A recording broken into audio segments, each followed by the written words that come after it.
It's your boy Real Recognize Real, and it only gets realer from here. But first, I want to give a shout out to all my fellow Pisceans out there. Gang, you already know. We in the build done. Also want to give a shout out to all my 2-2s, my 3-3s, and my 2-2-2s, and my 3-3-3s, and my 7-7-7s. And shout out to any other angelical numerical numbers that I may have forgot to mention. I also want to thank everybody for coming out to support the channel. Thank you. And those of you that are new, welcome to the channel. Don't forget to like, comment, share, subscribe. And don't forget to click that bell notification, be notified of my upcoming videos and content. And we're going to jump right in. So, also, if you haven't, please go to my my second channel and subscribe if you haven't. Appreciate it. Now, so I'm going to be talking about once a Pisces is done, they are done, bro. It ain't no going back, see? And that's how you know that a Pisces really cared, see? But the thing is, I'm going to break it down to y'all like this. See, in this reality, like I say, we'll forgive you, but what is forgiveness? Forgiveness is letting you move on after you've done what you've done. See, hoping you have learned your lesson, but unfortunately, you won't be able to come back. You won't be able to come back to the same person, but you can move on with your life. So that's what forgiveness consists of when a Pisces forgive you. It's just that most people think they can come back and do the same thing again. Now, why is that? Because the emotional depth. The emotional depth, that's what makes the whole forgiveness process hard or difficult to work with in the first place. You understand, when the Pisces feel a betrayal intensely, it's like, how can I say it? It's pain. I'll just say this, it's painful. So as you guys know, anytime you experience pain, it lingers, and it's almost like for a Pisces, it sticks with a Pisces longer than it would probably for another zodiac sign. See? And that's only because we really try to give somebody the benefit of the doubt. Sometimes we give a person even more than the benefit of the doubt. And that's the reason why we oftentimes internalize the hurt. See? Now, most of the time, a Pisces probably wouldn't want to risk themselves even by getting to know somebody. And why I say that is because, like, a Pisces probably would be excited to meet new people, but a Pisces knows from those past betrayals that they gotta go with it a certain way. So it's almost like having one foot in and one foot out, just in case if the person decides to betray the Pisces. So sometimes that can be a problem once the trust is broken so many times by other people. We just don't have any more chances to give out. Now, here's the thing. A Pisces just will look at a situation, and it's like trying to forget let's put it like this. It's like a Pisces could try to forget your act, forget what you did, but it's like, it's not even just the actions, it's the intent. It's the intentions behind the actions that we tend to, hold on to where that makes it difficult to let you back in. See? Now, so this is the best, I'll say this is the best strategy when you get to know somebody, is to don't give off so much at, so soon. That makes sense. When you first get to know someone, you can't assume that they're your friend. You just met them, see? And it's like, you gotta be somewhere vulnerable to get to know somebody, but do it in a slow pace. Do it in a very slow pace where you're not just an open book. You're more like a mystery, to where you're here and then tomorrow, the next day, you're probably not around.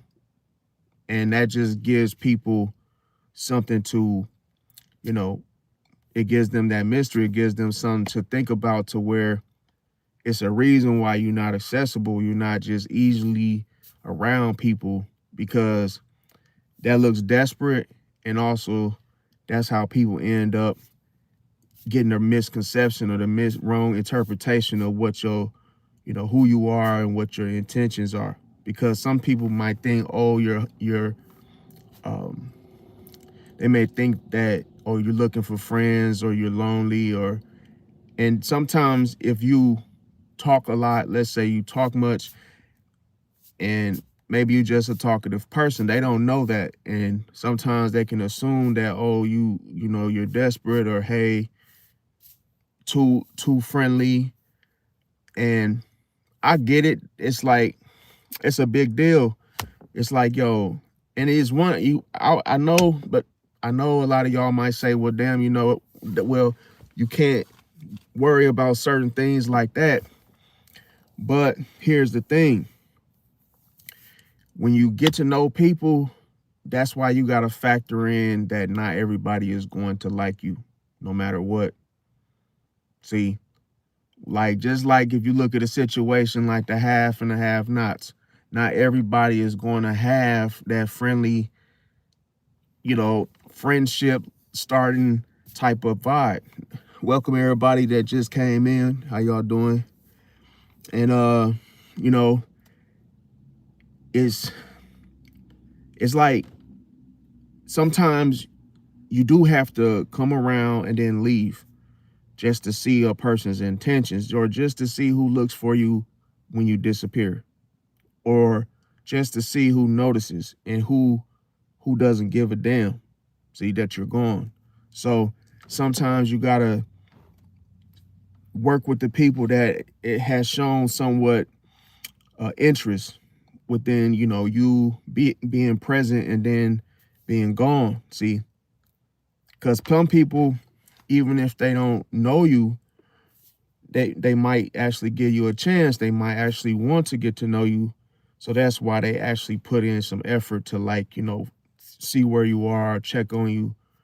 But that's the thing. You got to give people time to check on you, and give people time to put in effort to meet with you. Because if you go into a situation and you want to, let's say, hurry up and meet the people, introduce yourself, or maybe you think that if you come around more, they'll soak in, they'll accept you, and that's false. Sometimes that makes it worse, when you start trying to force the whole getting to know someone, and then you start trying to make this person your friend just because y'all just met. And then it's like, you could get all this stuff going on, wrong misinterpretations going on inside your mind concerning it.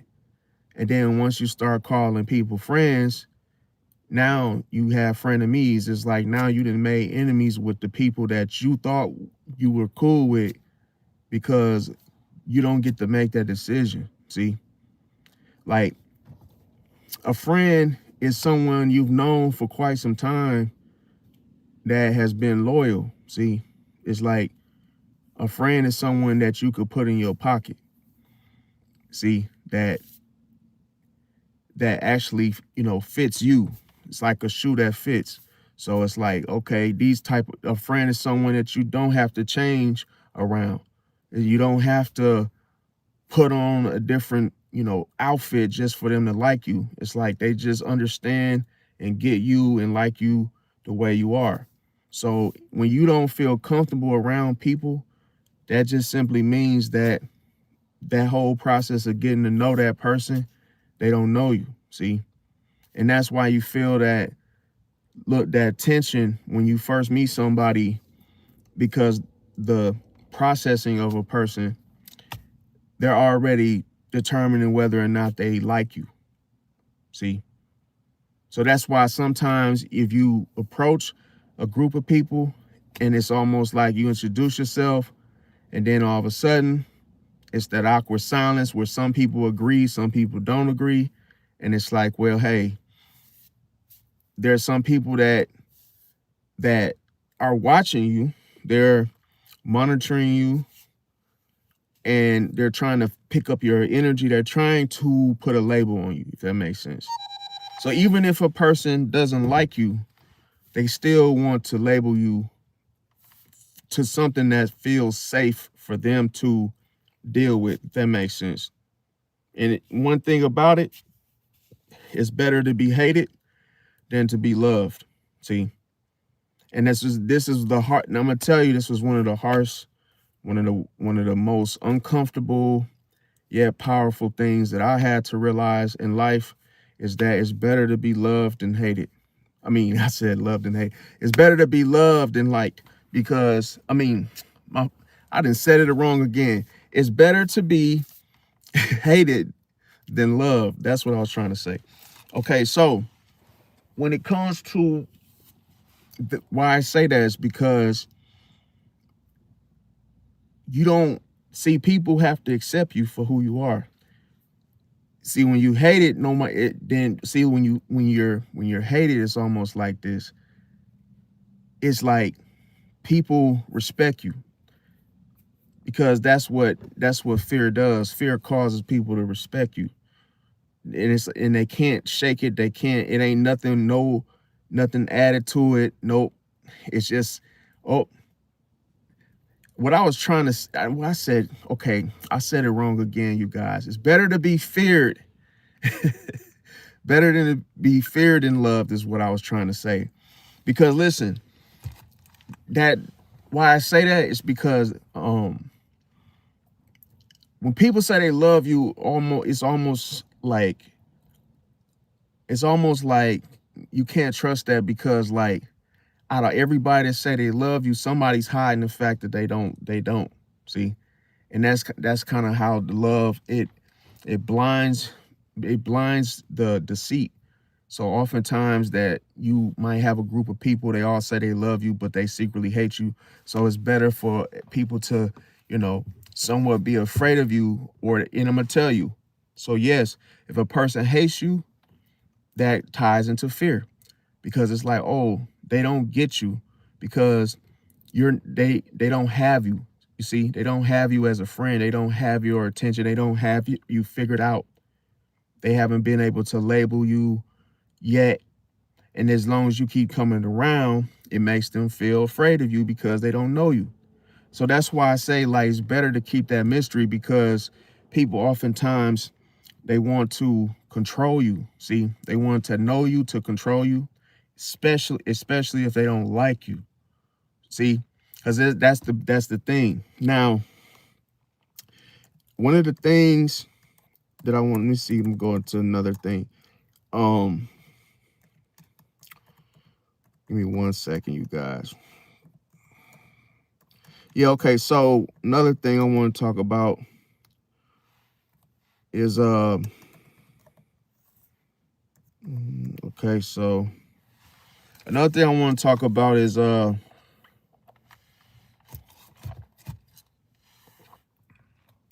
gonna tell you something. Like, people respect boundaries more than kindness. Okay, so people will respect you for actually coming around Monday, coming around sometimes, and then you're doing your own thing. Because I'm telling you, nobody, like, sometimes you might, we all have done this. We all have done things where we think we're doing the right thing. We think we're putting effort in. We think we're actually trying to be a part of something, try to be a team player, or just trying to be a help, or trying to be of service, or trying to be a friend, or be friendly in general. But people lose respect for you faster than you think, faster than you would think when you do that. Because in their mind, they haven't chose you. See, they haven't chose you. So why would you try to win them over? Because that's why I said it's better to be feared than loved, because you can't be both. See, it cannot be both. It's got to be one or the other.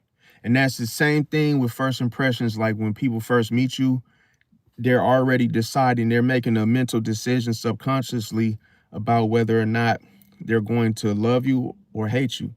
See? And it's so crazy. That's why I said you ain't even gotta, a person doesn't even have to know you. Like, and that's not fair. But what is? See? It just is what it is. It's like, and I understand it too for you Pisces out there. And if any of you are other zodiac signs, you may be able to, you know, to agree as well, or to disagree. But the problem is, like, that's why a lot of people don't even like to even make friends, because it's difficult, it's confusing, and it's like nobody could never figure it out to how it really works. See? Now, here's the thing. Why do you only want to come? Why do you want to be a mystery? Why do you only want to come around once or twice and then, you know, maybe take 3 to 4 days off from hanging around those people that you just met? I'm going to tell you why. Because nice people get taken advantage of. See?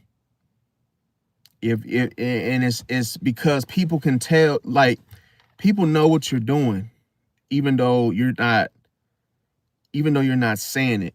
It's like when you're trying to, you know, give rides, and you're trying to, you know, look out for people. You're trying to, you know, make sure other people eat, and trying to, you know, you start sharing, you know, earlier on within just meeting someone, you offer. People will take advantage of you, believe it or not.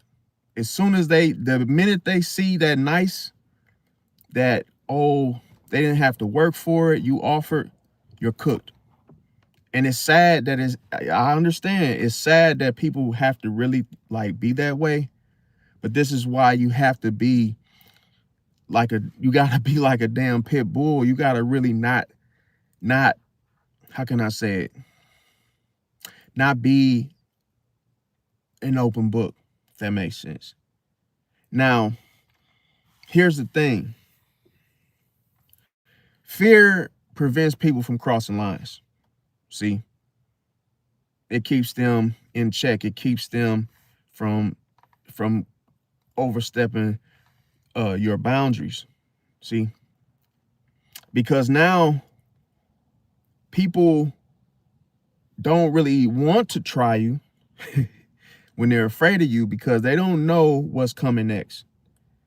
Let alone they don't want to become embarrassed by assuming that you're going to do something and you don't. See? Because it can make them look bad in front of others, or just in front of you. Because the last thing they want is for you to be able to figure them out by them doing something stupid. So that's why they're not quick to test people that they fear. Now, here's another thing, is that, did you know that people test kind people more than someone that they fear? See, if you bring Dunkin' Donuts to share with everyone, you just started working there, maybe at a new job, and next thing you know, you're trying to, you know, mesh and mesh in with the staff. Some people do it because they're trying to be, you know, friendly. Some people do it because they're trying to, you know, keep the defenses down of others by, you know, see, people oftentimes assume that everybody wants somebody that's nice. See, people assume that, oh, if I just start a new job and I'm around new staff, oh, I better be, you know, considered nice for them to not think I'm a threat. But it's actually the other way around. See, now, here's the thing. Fear creates limits. So people know, they know what they can and cannot do. And they damn sure won't try something that they don't know you know, they're not going to try something that they don't know if it works or not. See, so the difference with love now is that love can make you vulnerable. See, love can make you vulnerable. So that's why people could get more out of you once you have shown who you are. Once you've shown that, hey, you're operating in such a way, then people start to feel that way towards you. They start to try to take advantage of you, take more than what is given, and they don't appreciate it. See, because even if they say thank you, and then they counter, or they try to ask for another thing, you give them a, you know, you buy them a meal at McDonald's. Next thing you know, they're like, yo, can you get me some ice cream, or, you know, can I get something else? Welcome everybody that just came in. Welcome. What's going on? Hey, how you doing, Misty? Said, let me see, D-Drain. Welcome. Said he fell down the stairs in the morning, dog bites him. He get kicked by a kid at school, and now it's the worst day ever. Someone told me you had the same too. I'm not sure about that. Misty said, men only want talk to me to take my energy, and sex not happening. Most ladies get jealous, so I don't mind being alone. I got 2 friends. That's the thing, like, with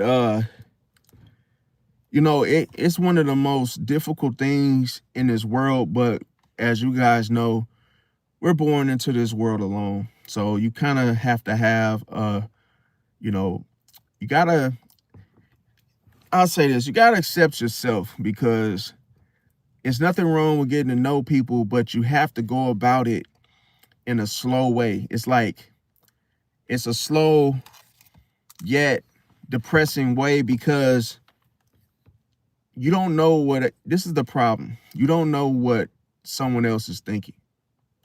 You don't know what they're really thinking. It's almost like a secret. And the only way that you could tell who really, you know, F's with you is the people that actually make the effort, the people that actually call you, the people that actually link up with you, the people that, you know, actually say, hey man, you know, what's your email, or what's your number, you know, hey man, we got this going. They invite you to an event. You have to look for clues to actually see that a person actually F's with you by them actually trying to connect with you. But if you don't see the effort, and you're the only one that's always trying to, you know, getting you guys together, that's a red flag. It's like, if a person that you just met hasn't even like tried to connect with you, even though you guys know you just met at the basketball game, the Bucks, you know, maybe the stadium, it could be anything. But if you notice that they are reluctant to establish a connection, knowing that you guys are going to be around each other for a short time, they're not your friend, and they don't plan on it. They don't even plan on getting to know you, because they think about it. A person that just met you and they actually would like to hang out more, they're going to say, yo, let me get your, you know, let me get your Facebook, or hey, you got an email, or hey, you know, so that way we could continue to, you know, get to know each other, or hey, you come watch the fight, you know, whatever, me and my girl, whoop-de-woo. But if they don't make the efforts of trying to reconnect, they're not trying to connect, bro. It's like, so here's another thing. Fear makes people think before acting. See? So that's why I said, like, when you start to think in such a way, you're trying to make things work. The only way you can make anything work is by 2 people agreeing. See, we call that merging. And that's what Pisces wants. And it's not just about the zodiac sign. It's just about the whole people getting along, and people actually staying cool. You know, people actually getting along and actually being able to connect. It's going to take 2 people need to agree on the similar.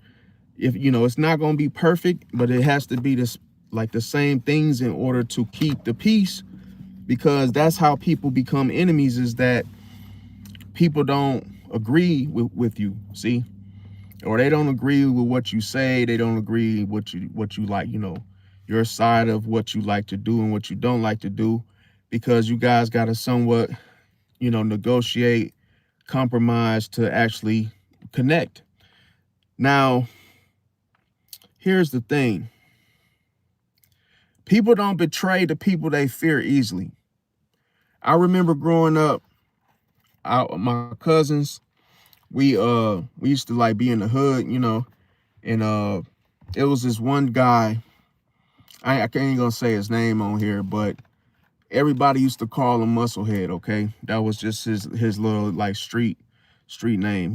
They called him Musclehead because that was just like I guess like a nickname of his, and everybody was afraid of him. He was a Sagittarius, and I could see why they were afraid of him, because he was like the neighborhood like hood trophy, like far as when it came to fighting. Okay, every time Musclehead was getting ready to fight someone, he literally like whooped their ass to the point where they had freaking blood, their eye like dented dented inside of their head, cartoon knots. He could really fight. And he also carry his gun around him everywhere. So he was like one of the ruthless, the people knew not to mess with him, in other words. And every time he came around, people were literally like, they'll start backing up, getting up, moving out the way, because they was afraid of him. But nobody, listen, the craziest thing is that because everybody was afraid of him, they will shake hands with him. What's up, Musclehead? What's up, man? What up? And they'll be trying to make sure that they'll try to make sure everything was right. Even if they didn't like him, they still respected him because they knew what he was capable of doing. See, they've already seen and heard every little thing that he's done to other people, and they don't want no smoke. They like, yo, man, hey, I don't want to fight you. I'm not, don't shoot me, please. Hey, man, you good? You need something, let me know. Even if they don't like him, even if they didn't like him, they respected him. And this is what I'm trying to tell y'all, is that stop focusing on making friends. Just be you and just live your life. And the people that's going to be with you, they're going to be with you. Don't think that you got to like make it a checklist. You see what I'm saying? Don't make it seem like, oh, you have to walk around and say, oh, who am I going to make friends with? No, just be you. And then you're going to see that people going to actually know, okay, this person don't play. See? And that lets you know, because me, like, I'm going to tell y'all a true story. Now, Musclehead, it was crazy because I remember that I had this friend that I went to college with, right? And next you know, his name was like Dre or something, right? And Dre was a Scorpio, okay? And Dre was like, he was talking to Musclehead's like cousin or niece, and I guess he had put his hands on her or something, and word got around back to Musclehead. Now, I told Dre, I said, bro, once he said, man, he said, I got beef with some dude named Musclehead. He said, but he was like, man, I'll smoke that mother effer, right? And I'm like, and once I heard him say this, I'm like, it's only one Musclehead. I'm like, bro, are you talking about Musclehead from Havenwoods? And he was like, yeah, that's the one I'm talking. I said, bro, don't even, bro. Musclehead is not the one, Brody. I said, whatever you got going on with dude, don't even do it, bro. I said, cause you gonna get hurt, bro. Don't even do it. He was like, nah, man, woo. And he was just like, yeah, man, I ain't scared of him and woo. I don't get no fucking, I do this and I do that, right? Next thing you know, fast forward, I see Dre in Walmart, right? Dre has crutches and he literally walking, limping. And he didn't have crutches when he was in the car saying, talking all that stuff, right? And I said, Dre, I said, yo, Dre, I said, what's up, man? And he was like, what's up, man? I said, yo, what happened, bro? Why you on crutches, bro? He was like, man, I don't even want to talk about it. I said, bro, I said, don't tell me you went over there beefing with Musclehead, bro. And he was like, man, that bitch ass nigga shot me in my damn foot, bro. I said, bro, I told you not to go over there, bro. I specifically told you to not beef with him, bro. And now you done got shot in your leg, bro, by Musclehead. See? And that's why I knew for years, bro, like certain people, you could see that, like, bro, they was not the one, bro. You just gotta pay homage, just pay respect. Like, I ain't trying to get into it with him. And so that made me have to make a mental decision. If you can't beat the man, you join him. I know y'all heard that before. If you can't beat the man, join him. So when you already know, like, I ain't finna be getting into it with him, man. Oh, hey, we cool. You see what I'm saying? Hey, I ain't got no problem with you, man. So that's why I say, like, it's better to focus on you, see, than to focus on trying to be accepted by other people. Because that's going to put you into that whole vulnerable state. Now, let me see. Yeah, definitely appreciate it. Appreciate the sub, Undo. But yeah, it's like so another thing is, that's what that fear does, man. The fear, it creates distance and respect. See? And guess what? The craziest thing is the people that don't want no smoke from you, they will move out the way. You don't even have to do nothing or say nothing. It's you. That people know, oh man, here come what's the name? Oh, it's time to go. Time to go. Time to go. They're not going to stick around. But I'm going to tell you, when they do stick around, it's because you're being nice. See? The people and you wonder, the ones that take advantage of you are the ones that don't like you. See? The people that try to use you, try to, take from you, never giving you anything in return, or never even giving you anything, but take.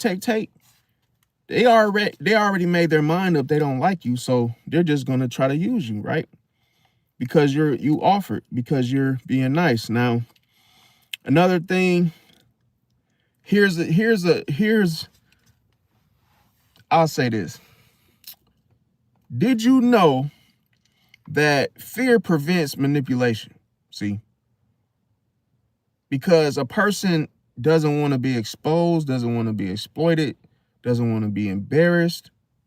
So a lot of times people are not even going to try to manipulate you if they're afraid of you. Nope. Because they don't know what you're going to do. You haven't given any reason, any signs whatsoever, what you like, what you don't like, because you're not around enough. See, when you're constantly coming around, people begin to predict your moves. See? And then they feel and they know that you're always accessible. Oh, he'll be back tomorrow. Oh, he'll be, because you're always coming back. You're always around everybody. You're always there. See? So now people they look at you as being dispensable and easily accessible. Now, another thing, see, love now, on the other hand, love, it makes people comfortable. So when you start to give and get and take and look out for people, you thinking that, oh, they're going to like you. No. They're going to become comfortable with you in the wrong ways. See? Because now, oh, you're not a threat. Oh, I could just sit here. Yeah, I want to hang out with this person that's giving all the cookies away. Oh yeah, I would like to have one and another one and another one and another one until you have nothing else to give. And then what are they going to do? Kick you to the curb. See? So that's the thing. The wolves in sheep's clothing, they will kick you to the curb after they've used you for everything that you had to offer. So that's why you can't just go giving everything away. Now, like I say, fear protects your boundaries. Now, the person doesn't even want to push them because they're afraid. See? No, I'm gonna tell you this. People are afraid of the unknown. See? Because the unknown is unidentifiable. It's like they don't know, they can't put words to a actual person or vice versa. So all they see is blank, like kind of like when your eyes is open and you put your hand over your eyes, both your hands over your eyes. You can't make nothing of nothing. You don't see anything. So that causes fear of the unknown. See, because most people like to predict what's going to happen next. Now, here's the thing. Comfort is sometimes leads to what? Disrespect. So you wonder why someone says something disrespectful to you because they're comfortable with you. See, you've made it comfortable for them to disrespect you. They don't see you as a threat. They don't fear you. So this is why they might call you, out your name, cuss you out, say disrespectful jokes, insults, jabs, low blows, and they're comfortable with how you are, the way you've coming across, that they feel they can get away with it. See? And you're probably in your mind, why are they talking to me like this? Haven't I done this? I done that, and you guys are disrespecting me? It's because you see, and this is why I said, when you're consciously trying to win people over by being friendly and nice, it's an illusion, bro. It's not real. It's like, how can I say it? It's like sometimes you're wired as a kid to think that those things that mommy and daddy and grandma, sister and brother told you to do, as far as, oh, be nice to others. It's like you got to understand that only applied when you were a kid in that situation at daycare or something. But now as you are an adult, things have changed. You have to look at the time, the generation. See? And then once you realize that, oh, it's not even like that. You can't even do what you did as a kid and what you were taught at this age, in this pace of where life is going. People don't even respond to that anymore. So you have to change it up. Now, fear protects your position. See, it also stops people from pushing limits. See, so that's the thing, is that's why I say it's better to be feared than loved. Now, another thing is when it comes to the power dynamics of the situation, is that fear gives you authority. People listen to you when you don't say much. It's crazy because, like, a person can literally, people will literally, it's like people will respond quicker to somebody that doesn't say much. They'll actually listen. It's like, oh, all of a sudden the one person in the corner of the room that never really says much. Why is his voice louder in the moment? Why is his words louder? Why do people say, hold on, shh, wait, what did he say? Why would they be quick to listen to the person that doesn't talk much? See, it's a reason for that. Fear of the unknown, right? They're so curious and so, oh, he barely talks, so we gotta listen. So that's why that's the stuff you gotta look at. Appreciate it. Everybody just came in. Welcome, James Hudson. How you doing? I'm in the US, Swati. Welcome. Now, another thing is fear, it creates hierarchy. See?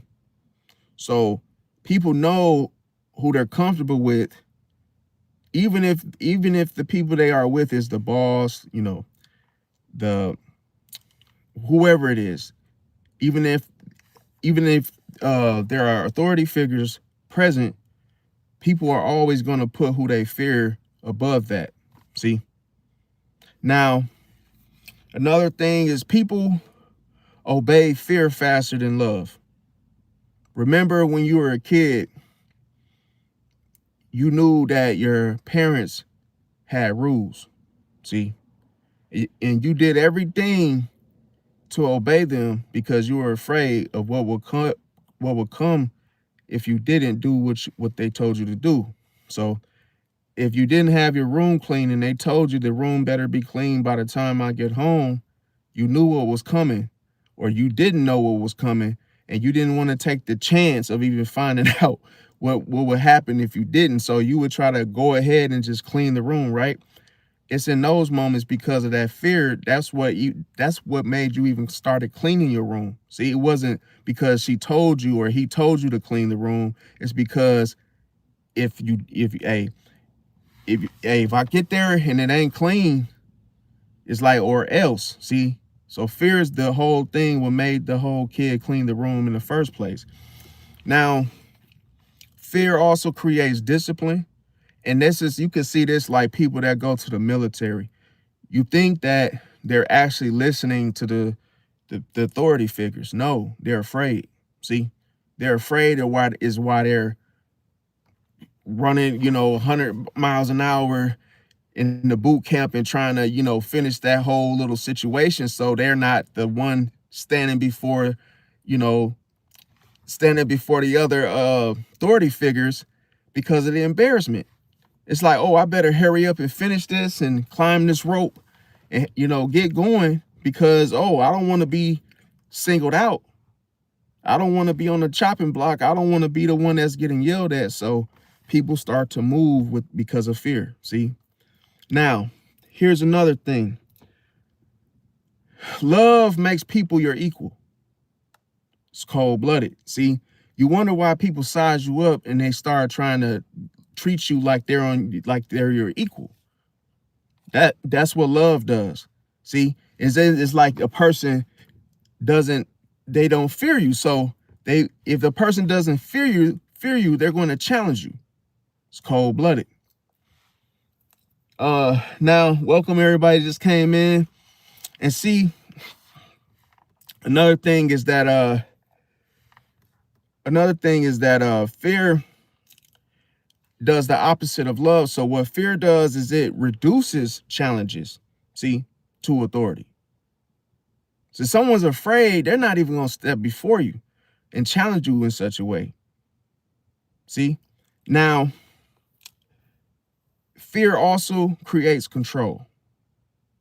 See? Because think about it. If a person's afraid, they're already surrendering and they're giving away that control to you. See? And you are obtaining the control without even asking for it. Nope. They're just giving it to you because they're afraid. See how people begin to submit to that fear. I'm going to tell you a true story. Okay, so people didn't know this, okay? People will be afraid to deliver because I've been I've been delivering for a long time, for almost 20 years, right? Now, people will be afraid to deliver to neighborhoods that are like way in the suburbs, right? Or way in the hood, right? But you cannot have, in order, I'll say this. Even when I used to do Lyft and Uber, okay? And I'll show you guys proof just because you might say, oh, here's my Lyft and Uber sign right there, boom. Now, when I first started Lyft and Uber, when it was actually worth it, to do it and safer, I realized that you have to take every ride, okay, to make money. Scared money don't make no money. And that's in everything, not just a job.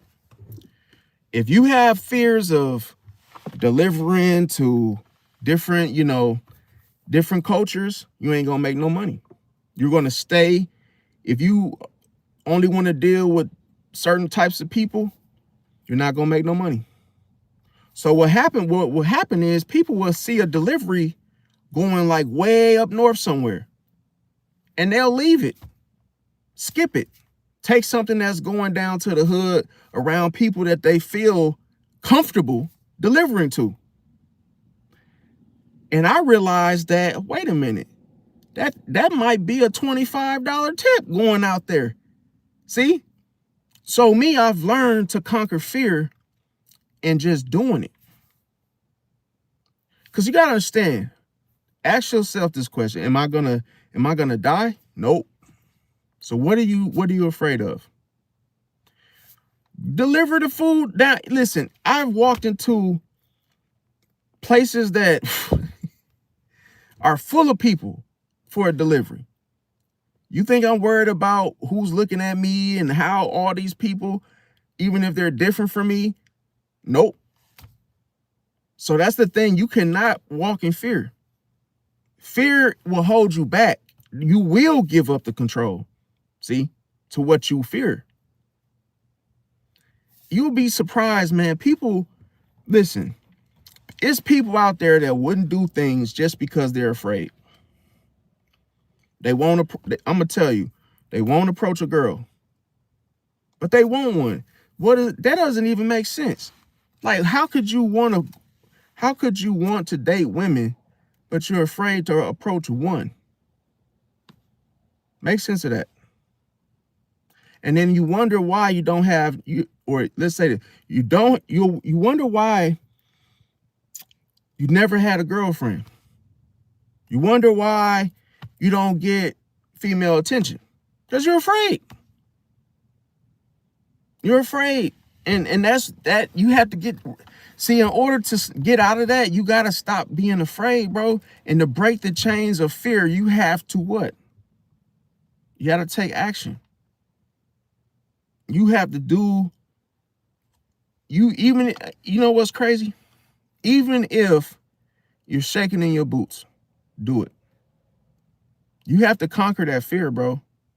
Because look, think about this. If you never conquer that fear, it's never going to see. Some people think if they go without, they think if they hide, they think that, oh, the girl of my dreams is going to come to me.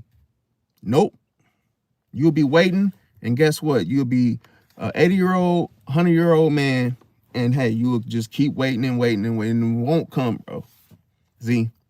Or you will be subject to the same lunch ladies that the ones you don't want.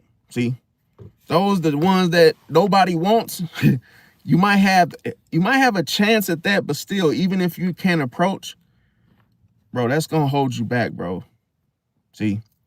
It's a lot of things people do because they're afraid. Like, let's say there's a restaurant that you love to eat at. Oh, but it's full of people that you just don't want to be bothered with. So now you end up suffering. You're like, yo, I really like that restaurant over there, but it's full of people that I don't want to look at. You're like, yo, you got to get over that fear. Or don't even bother even thinking about, oh, I guess that's not going to be your favorite restaurant anymore. See? Because you're afraid to go over there. Now you have given the people that you were worried about the power. See? Now you surrendered power to those people. And now every time you want to do something, that the type of people that you was trying to avoid, soon as you see them, you're going to be in fear. And now it's almost like they're controlling your life. You can't enjoy your life because you put them first. See? And I'm going to tell you I'm going to tell you the funniest thing about it. You know why? You know why you're afraid? Because you love them more than you love yourself. It's cold-blooded.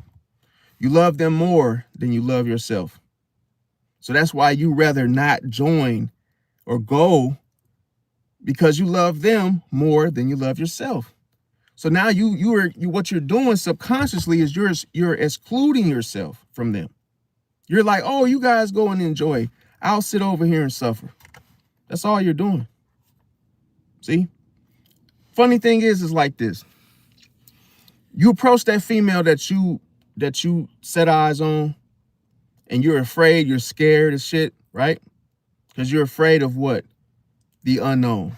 You're afraid. See, people get so ahead of themselves. It's like, no, hit the brakes, slow down, let everything process first. You see, some people, they're already thinking about rejection before they even approach the female. It's like, bro, what are you thinking about rejection for? You haven't even approached. See, so my advice is this: when you approach, if she rejects you, so what? Give yourself a pat on the back. I approached, and guess what? I found out. See, you found out something. You got your juices flowing, and you actually got a conversation. Even if it didn't go like you wanted it to, you at least got to know that, you at least got to hear the person talk to you. You've done something you've never done before. You didn't have the guts to do, but you did it. So now it's like, you're like, yo, I actually approached. Yeah, I got rejected, but damn, I'm happy I approached, and now I see what this little situation is like that I've been a nervous wreck about, and it's not that bad now. See? Because you conquered the fear. Now you got the power to do it again. See? Now you see the one in the corner, you're like, yo, ooh, she looks good. Let me go over there. Now you got confidence. Now you go over there, approach, you get rejected again. So what? Women are like buses. You miss the first one, you miss the second one, you're going to catch one. See, you got to know, you got to think in abundance mindset. Think about this. If you approach 100 females in one day, you going to at least, even if you butt ugly, bro, you going to at least get 5, bro. You know what I'm saying? You going to at least get 20. It's not like, see, people think it's like, you ain't gonna get none. It's like, no, bro, that's why you have to approach more, see, to give yourself more chances, more opportunities. It's just like filling out an application for a job. You wouldn't just apply for one. You apply for like damn near 100 jobs. You know you're gonna get at least like 2-3 callbacks. So you have to what? Increase your chances. See? It's like the lottery. It's like sometimes I ain't gonna say it's like the lottery, but it's like, I would say it's like the lottery if you're trying to get something that you don't deserve. Because, sometimes reason why I say you don't deserve it, because think about it. If she's out of your league, let's say you're not, put it like this. Let's say you're heavy set. You got some things you got to work on. Well, obviously, you have to still be realistic. See, you can't expect a woman that looks like Beyonce or Rihanna to want you, and you got man boobs and you got other stuff. You got to kind of like, you can't be thinking you're gonna get that. You see what I'm saying? Stick with the 5s and the 6s. Wear your size until you actually start to, switch your physique and lose some weight. Then you can get the Rihannas and the Beyoncés. You see what I'm saying? But you got to stick with your 5s and 6s, work with those. And that's what I did. So when my confidence was low, I would target the women that I knew I could get. See? But the whole key is, it's better to find somebody that really likes you. Even if they're not that cute. If she really, really like you, bro, keep her, bro. You'll thank me later. If a woman really, really like you, I'm gonna tell you like this. It's better to find a woman that really, really like you than you really, really liking her. And the only reason I say that is because she's gonna make sure you good. See, if a woman really like you, she gonna make it easy for you, bro. She's not gonna be No, BITCA, she's not going to be acting weird or funny.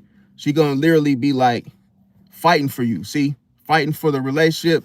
And then you will know like, okay, I can actually trust her because she really likes me. It ain't nothing. See, like I say, you go into a store, you see an outfit, you like, yo, I'm going to wear this. Because it's like that woman, she just fits you. She just knows you, you're it type thing, right? Now, another thing is fear also creates reputation. See, because of word of mouth. And then as soon as you get the word of mouth going, people are, man, you're gonna have so many people just follow. See, that's another thing too. When you realize someone's following you, subconsciously, you know, okay, this person is on my side. See, because that if you see, I do a lot of research and I read a lot of, the art of war. See, a lot of books about the art of war, fighting, and how do leaders get, a pack? How do they get an entourage? And usually the person that has the most power, they have the most influence. Usually people that agree, they say, yo, I agree with what he's about. So I'm gonna follow him. And it's like, I'm gonna be cool with this person. And this is what I'm gonna do. I'm gonna rock with this person. And you wonder why you get an entourage, you get a group, a clique, a gang, or like family, or like people that just roll with you. Because they agree with the leader. They agree with, whoever they're following with, they feel a part of it. See? So that's what I'm saying is like, fear, it keeps enemies away. See? Because people know who they can and cannot mess with, bro. Like they know who they can do that BS with. They know who they can do that with. It's the people that they feel comfortable around. That person has made it comfortable for those people to treat them that way. And then what happens if you don't stop it and don't fix it? You will literally have to reset your position. Meaning you will literally have to cut them people off, start over, and then have to reconnect with others. Because a lot of times once you show those people that, hey, I'm this type of person, now that's how you end up getting it, into it with people. Then it's like, now you might as well just start over and just reset your position. Now, fear also reduces confrontation. Fear makes people predictable. Fear maintains order and leadership. And fear makes people think long-term consequences if they were to do something against you. See, fear also, it protects your image. Now, another thing, when it comes to the social reality of the situation, people oftentimes, they forget kindness. See, people remember consequences. People test nice people often. So it's like, if you're nice, think of it like you being a piñata and them just taking a swing at it here and there. You know what I mean? You will feel it. You'll feel it. You'll see that this person is really trying. See? Asking for favors that are not favors.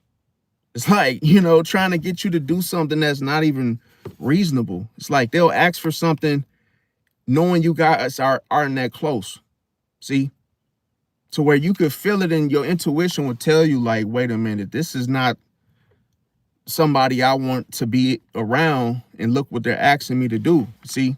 What kind of favors are they asking me for? Now, people put it like this. People oftentimes, they ignore soft personalities. It's almost like they see through you. They see through you. They just like you're invisible to them in such a way. Fear is spreads by stories, like I said, word of mouth. Love is private. Fear is public. Fear makes people careful with their words. They watch what they say. Fear, it also prevents disrespect in groups, social groups, and it also reduces bullying. See? So that's why I say that if you go into a situation that involves social activity, let's say you go to, you get, God forbid, you get locked up, right? It's probably in your best interest to be quiet. Even if people around you are in a good mood, talking to you, asking you questions, I would be quiet. I'm going to tell you why. It's better to be a mystery, because the mystery is what produces the fear. See, people ain't going to mess with somebody that they don't know about. That's the whole thing. See, and then they end up making a subconscious adjustment to where they're like, yo, I respect this person because they didn't come in here running their mouth thinking they was tough shit, you see? But when you start to, go into a situation and you start popping it and you start acting like you tough and like, like you a little rattlesnake, those people, they see you talking and explaining and doing a whole lot. That's showing weakness, see? Because now you've opened yourself up. That's what vulnerability does when it's used in the wrong way. You start opening yourself up and then people get comfortable with you, then they start trying you. See? It's all because now you let them know where you stand because you've opened up very much. So another thing is, so people oftentimes they exploit weaknesses in others. They make it public as well. So now it's no longer private for you. See? It's no longer private. Now everything about you is in the open regarding what? Reputation. And the soft personality that you give. Now, another thing, fear creates social protection. Because of the word of mouth. People will say, oh yeah, watch out for such and such. Yeah, he's quiet. He's not really a whole talkity talk type of person. And think about it. If somebody doesn't want to deal with that, they're not going to. See? So the right person will show up for that. Now, also fear reduces drama. Fear reveals your true friends. And that's why you gotta that's why you gotta, when people are, see, it's not that people are afraid of you in a negative sense. It's like fear just is all about the unknown. You not being easily figured out to where people can, basically, misuse you or just use you in such a way to where it's like, yo, you're not revealing. See, like a person would normally be if they were being nice. Now, another thing is why I said it reveals your true friends, because now the fake ones, the people that are not your friend, they ain't gonna stick around. They ain't gonna want to even stick. They're not gonna want to even find out, figure out, get to know you because they're afraid. See, a person that doesn't want to, they don't want to learn you. They don't want to actually get to know you, to see, okay, why you were quiet, or hey, why are you this way? They're not even gonna ask those type of questions. They'll just know. See, and then they'll actually. Why I say that is because they're going to accept you the way you are. Okay, you're quiet, cool. You're quiet, cool. I'm quiet, and it's like, oh, they're just gonna get you. It's just like going to, trying on an outfit. It's just gonna fit. You're just gonna fit with that person. Not try to fit in, because trying to fit in, that's gonna backfire on you. Now, the emotional protection that it gives is that if people fear you, they hurt you less. See, love makes you emotionally exposed, because you gotta understand, like, love takes time, man. That's the whole key. See, love is something you would do with your mother, your father. Like, you buy them something to eat. Oh, that's love. Oh, thanks, bro. Thanks, sis. You know, thanks, mom. Thanks, dad. You know, it's like love is something that you do with somebody that you really know them. And that's when you do it to somebody you just met, it's awkward. It's like, why are you buying this person cookies? Why are you giving this person a dozen donuts? Why are you doing that? And you might be thinking, oh, I'm just a nice person. But what you're really saying out loud is that, come use me. Take advantage of me. See, I don't know no better. That's what you're basically, what you're basically telling the other person. You don't realize it because it's done subconsciously. Now, another thing is fear protects your feelings. You don't even have to tell people how you feel because fear does it for you, okay? It's almost, that's why I said it's like an emotional protection. Fear also prevents emotional games and mind games that people play. Because, like I say, no one wants to face themselves. No one wants to realize that, oh, I'm just wasting my time. Oh, I look like I'm an idiot doing so, because they have nothing to go off of. Another thing, fear reduces emotional manipulation. And another thing is fear also, it prevents people lying to you. It prevents people from lying to you because think about it. If a person is afraid, they don't really know what's coming, why the hell would they lie? And then you end up catching the lie, it will make them look bad. See, and that's the whole thing that the person is trying to hide behind in the first place is fear. So they're not going to even do that. They're not even going to waste their time. That's why I said reduces it, because I'm not saying that they still may try to lie, but it won't be done as much. Now, fear keeps you distant from toxic people. It protects your peace. Prevents people from wasting your time. It's quick. It reduces emotional stress. It prevents people from playing both sides. So it also protects your reputation, makes people honest faster. Another thing is it keeps people from testing your loyalty, because people know when you put it like this, and when you operate and live in such a way, it automatically builds confidence. It already shows people that you don't need them. See? Because it's almost like you fully accepted yourself. It also protects your mental space. Now, when it comes to reality and the strategy of how you should use it, is that always remember that love is emotional. It's an emotion. And fear is strategic. Because a lot of times when how can I say it? You got to use it as a strategy. So you have to know that if people don't really know what my intentions are, keep it that way.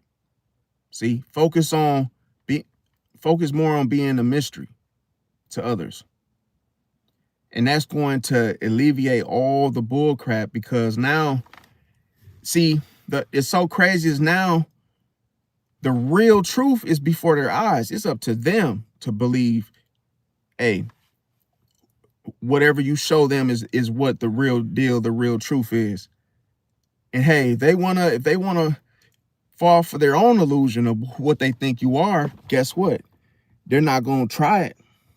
See? They're actually gonna stop and think and say, yo, this person I'm not even gonna try them. See, because they already see that, okay, this person has been the same way since I met them. They not talking, not saying that, and they know you're not playing around. They know you're not playing no games, because nobody has access to you but yourself. See, they watch you and they observe, oh, you're not all giddy and, opening up to everybody else. And they see like, well, hell, I ain't going to be the first one to find out if because they're afraid. That's why I said use it as a strategy. Love changes things. It fluctuates. That's why it's an emotion. So when you use it, it can change the outcomes. It could go left, it could go right. See? But it's too much risk involved if it's used incorrectly. Now, fear, it lasts longer. It's not just a 1 minute, 2 minute ordeal. It's more like if a person's afraid, they're afraid. That might last for some months, some weeks, some years. There's people that won't go to a certain neighborhood because they're afraid. Man, rolling 60s be over there, bro. I'm not going over there. Hell no. I ain't going to Chicago. No, man, they be shooting up over there. And see how folks, they just had that one little statement. That one little fear bracket keeps them from what? Even trying to move in against or going against that situation or going in it. So think of that would be the same thing how they think about you. They're not even gonna try you. Now, another thing is that people oftentimes they stop loving people. See, love is a condition.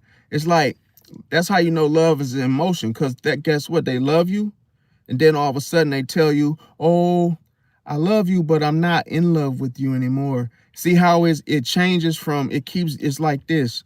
It's like it keeps changing to where if a person love you, it makes room for them not to love you, if that makes sense. It's like, why do they love you? Conditions. So the people that love you, it's a higher chance they're going to become your enemies. It's cold-blooded. Because you can't please people, bro. It's an illusion to think you could. A person can put it like this. A person can stop loving you because you're too friendly. And you would be like, what? I can't even understand that. Who wouldn't want a friendly person? But that's the thing. Love changes, bro. People love things for different reasons. People can also love pain. People can love something that is not friendly. People can love something that gives them tension. See, people could actually love something that pisses them off more than something that is nice or someone that is nice. See how it fluctuates, and therefore you cannot trust it because it's an emotion. It's an emotion. That's why people do things that don't make sense when they're in love. Oh, they'll stay with the guy that's beating on them every night.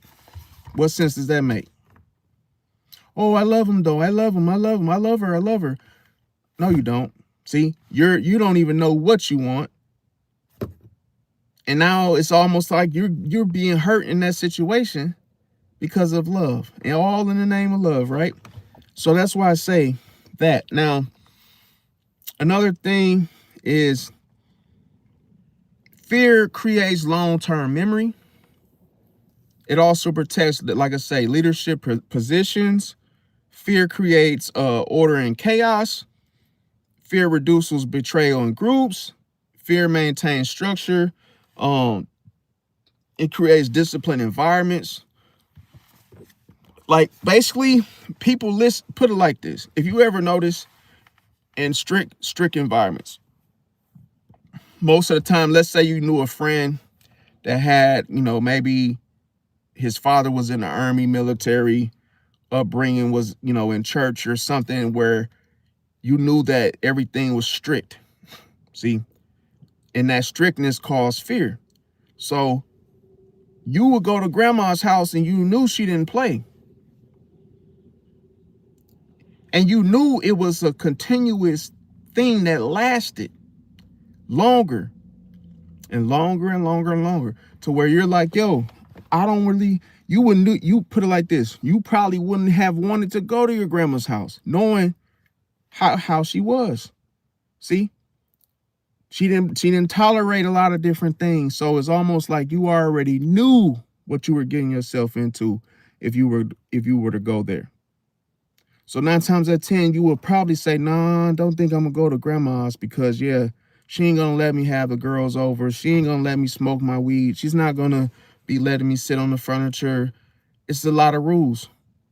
So you won't even push those limits. You won't even want to cross those lines. You won't even want to go over there because you don't want to abide to her rules. You don't want to even go against anything that you feel that's going to expose you.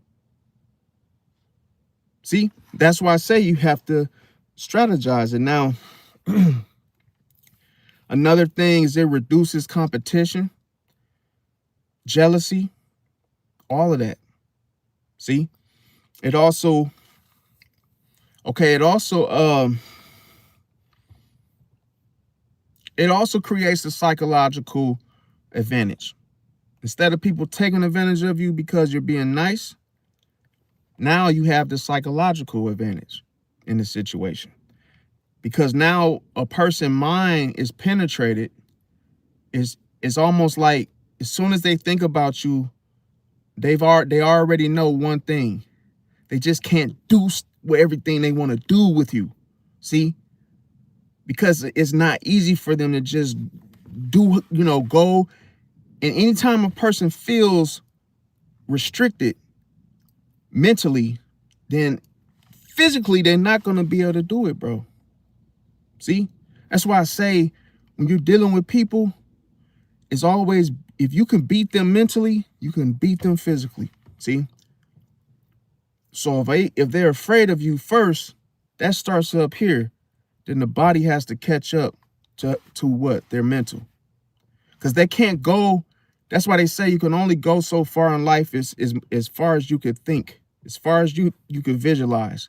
And it stops there the moment you stop what? Believing that you could, meaning fear is what stops you in your tracks. Fear is the stop sign. And it put it like this, and you do it yourself. So you could go in life and accomplish as much as you would like to until you think you can't. See? And usually what's stopping you? Fear. Nobody is stopping you. You're stopping yourself because you're afraid. Now, another thing, fear creates independence. It also it keeps people from forgetting who you are. Okay. Now, that's the thing. See, you feel invisible, you feel left out, you feel casted aside, but little do you know that you're actually the main attraction. See, when people are afraid of you, you are broadcast, bro. See, and you become the light, and people do not forget you because of that fear. Now, another thing is that if you focus on being loved, it makes you comfortable. And then what? That's how other people see, based on how you feel about it, other people match your energy. And see, being feared, it makes you respected, but being respected and unpredictable at the same time, that's what power is. That's what I'm trying to say. You have to go on a situation and you have to claim your power, man. You can't just give away your power. You give away your energy freely to anybody. You can't do that. And you give away your energy just by, oversharing with just people that you don't know. And then it's like you're trying to win them over. You're trying to get them to like you. You're trying to, you don't want to rock the boat, and you have to rock the boat. See? Now, I also want to talk about a Pisces being in a situation. Okay. There was a question that was asked about why do Pisces not give chances? See? It's almost like when a Pisces is done, they're just done. Well, if I'm going to tell you how to know when a Pisces is done, okay, because a lot of people still don't know. They really just don't know. Now, if a Pisces stop explaining themselves, they're done. It's over with. Okay. They stop arguing with you. They're done. No more. They become very calm. They stop texting first. They stop getting jealous. They stop reacting emotionally. See, that's how you know a Pisces is done, bro. And then, like I say, they stop chasing. You call it goes to voicemail. Done. And see, what a Pisces does is, I'm gonna tell you. Think of it like a ceremony. Think of it like Pisces has a mental funeral for you. So it's almost like a Pisces has already mentally, they already have, put you into that mental funeral. And it's like, okay, this person has died. They're no longer here. See? And it's just like, hey, sayonara. Hey, see you in the afterlife. That's pretty much how, when a Pisces is done, that's what happens. So some people think that, oh man, why is it so intense? Why is it to the extreme? Because we're dealing with what? Real life and real life experiences. Now, another thing, one of the biggest things is really the detachment. So everything that I mentioned is really about detachment. So when the Pisces is done, they detach silently. No more emotions, no more caring whatsoever. Now, this is the thing. When a Pisces is done, and I'm referring to done, okay? Is they don't even miss you no more. They don't check on you anymore. They don't do, call you like they used to, give you the advice. They don't, stalk your social medias. They don't even beg to, they don't even want to look for it. They don't want to look for you. They don't ask your friends about you. They don't argue. Even if you insult them, you could say anything and it would not phase the Pisces after they're done. You could call them whatever you would like and it won't work. They treat you like a stranger, see? But here's another thing that a lot of people miss. A Pisces will become extremely polite when they're done with you, see? We call that breaking you off softly. They become hard to reach, so you can experience the distancing. They stop saying things like us, we, and they start saying things like I'm going to do this. I am going to see. It's like they start to carry more about themselves. They also will start to meet new people. They focus on their new goals. Now, another thing, once a Pisces realizes who you really are, they accept it. So this is why once they find out that whatever you have shown them thus far, and they realize that that's not the real you. Once they realize, okay, this is the real you, they believe you. See? So they pretty much scratch off the illusion. They're like, okay, well, hey, now I see the person, for who they truly are, and they're done. They stop expecting the change to happen. This is why there's no second chances. Once a Pisces doesn't care, they don't care, fam. They just don't. It's not like the Pisces is mad, where they're like internalizing resentment, resenting you. No, it's more about being decisive, being firm, setting the boundary, reinforcing it, and whatever else needs to happen as far as, setting limits to where, okay, you won't be able to push yourself back into where you were currently at in that Pisces life. A Pisces will also focus on themselves, because that's the thing. You got to understand, a Pisces goes back to how they were before they met you. We call that resetting position, just like a boxing match. If you were to, a southpaw versus, a person that, depending on their style of boxing. And once you lose your, your position, you have to reset your position. So the good thing about Pisces is when they get hurt or they go through a betrayal, they know how to reset their position to where a Pisces can go back to that timeline of events to where it's like, okay, this is what I was doing before I met the person. See? And then a Pisces will continue to go meet new people. So that way it's not like a Pisces is just sitting in the hurt and soaking.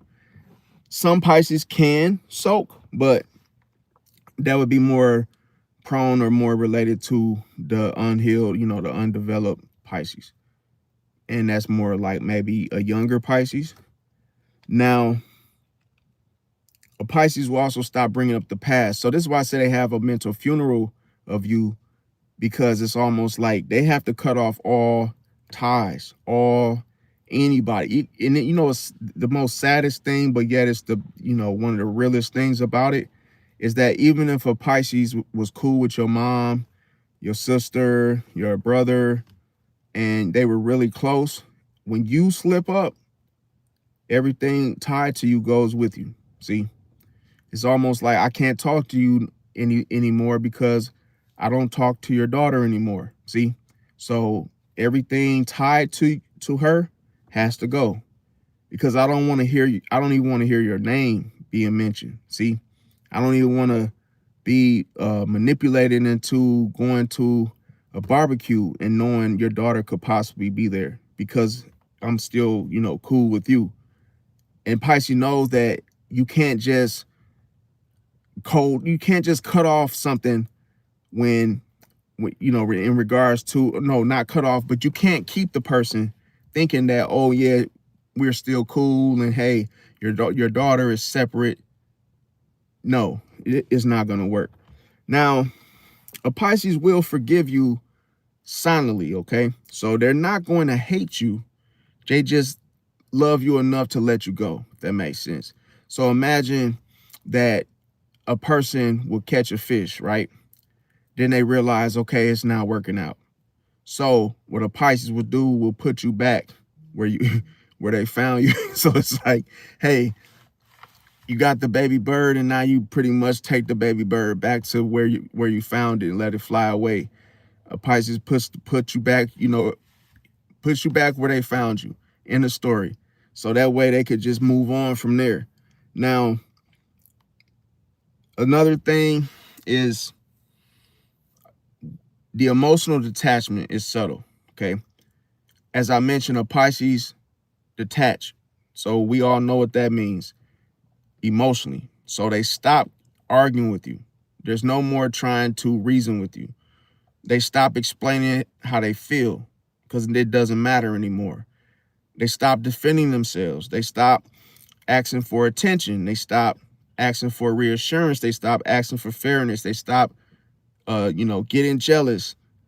They stop, it's like the conversations, they become silent or short. The one word answers start to kick in. Now, this is how you know that the Pisces has took their seat. The thing about it is Pisces will take the connection away. See, they'll end it, disrupt it, cut the ties, so that detachment happens first before the actual accepting of the situation occurs, if that makes sense. Because that's what's needed to actually be done. So that's how Pisces has to, they have a process that they have to go through, and they have to filter out and, poke those holes in the cup and let these things leak out of the equation. Because you can't, why am I saying this? Because what a Pisces knows is that I cannot have anything to do with you anymore. Like no emotions, no ties. So they have to cut all ties. Now, right before the emotional detachment occurs, the Pisces already tried everything. So it's not like they're just being mean, inconsiderate. It's when they get to a breaking point where they're like, okay, I'm done. I done tried everything. Nothing is working to actually resolve this. So in a Pisces mind, it's almost like they're thinking, I already communicated how I feel so many times. It's not working. Maybe they have already forgave you many times already, and you still keep doing the same thing, which oftentimes through empathy, which can get a Pisces in trouble if it's used incorrectly. Sometimes empathy makes you give more than one chance. Now, a Pisces may realize that they've already made excuses for your behavior, and that they can no longer. They may have tried to understand your side, compromise. They may have stayed when they should have left, even when other people were telling them to leave and they didn't. They already sacrificed their own happiness. And sometimes a Pisces will get tired of giving you the benefit of the doubt. Sometimes, they'll actually do this, but then they'll regret it later. Another thing is, sometimes Pisces can see the red flags. And when they see the red flags, they don't always follow or take the red flags serious or seriously, because they actually want to work it out with that person. But that's why I'm saying, like, it's not good to do that. So that's why I say, before that emotional detachment, that's when the Pisces knows that, okay, I have to, they gotta look at everything about what they've already tried. Now, okay, so another thing is crazy is that, like, I shared my story with y'all. So remember yesterday, not yesterday, the day before yesterday, I was talking about how the Scorpio female, that the one that I had, to cut off, and yeah, she hung up on me. That's what happened. So when she hung up on me, I realized that was the ending. See, it's that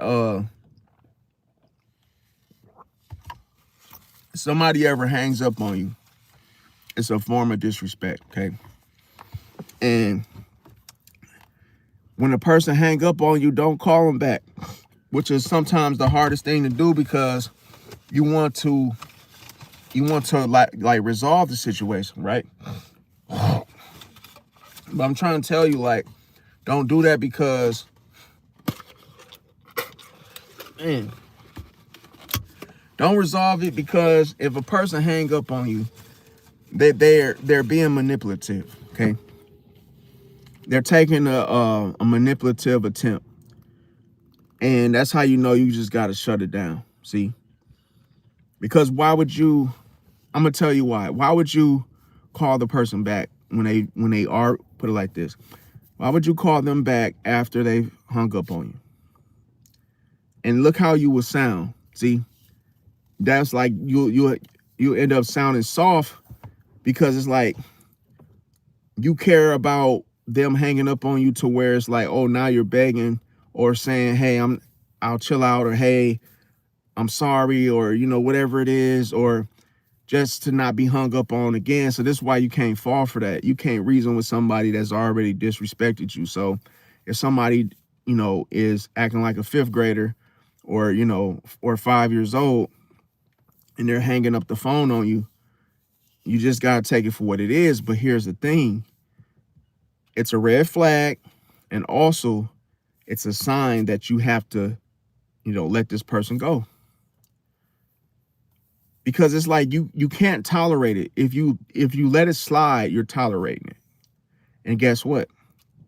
That person sees that, oh, I could just hang up on you. I could just push this button and hang up in your face. And they see that you'll accept it. See? So you start to condition others how to treat you. But you can't reason, and you can't give a chance to somebody that's already taken a chance at disrespecting you. it's better to lose the whole damn thing, like the picture, than just keep something. And it's like, no, if it's no good, if it's no good, the whole thing is no good. So if you hang up, then the friendship's over. See? And why am I saying this? Because I'm saying this because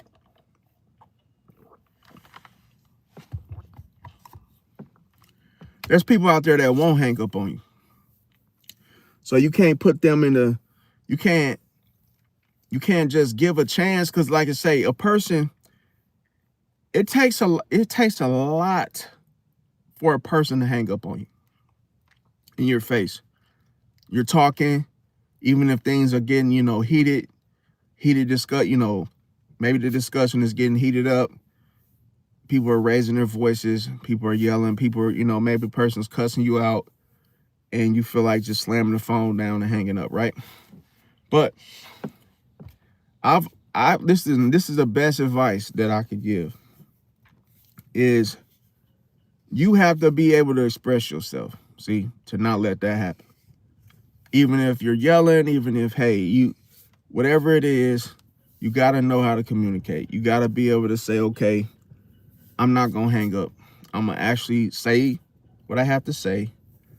And hey, if I need to excuse myself, then I would put it like this. That's what I simply would do. Because if you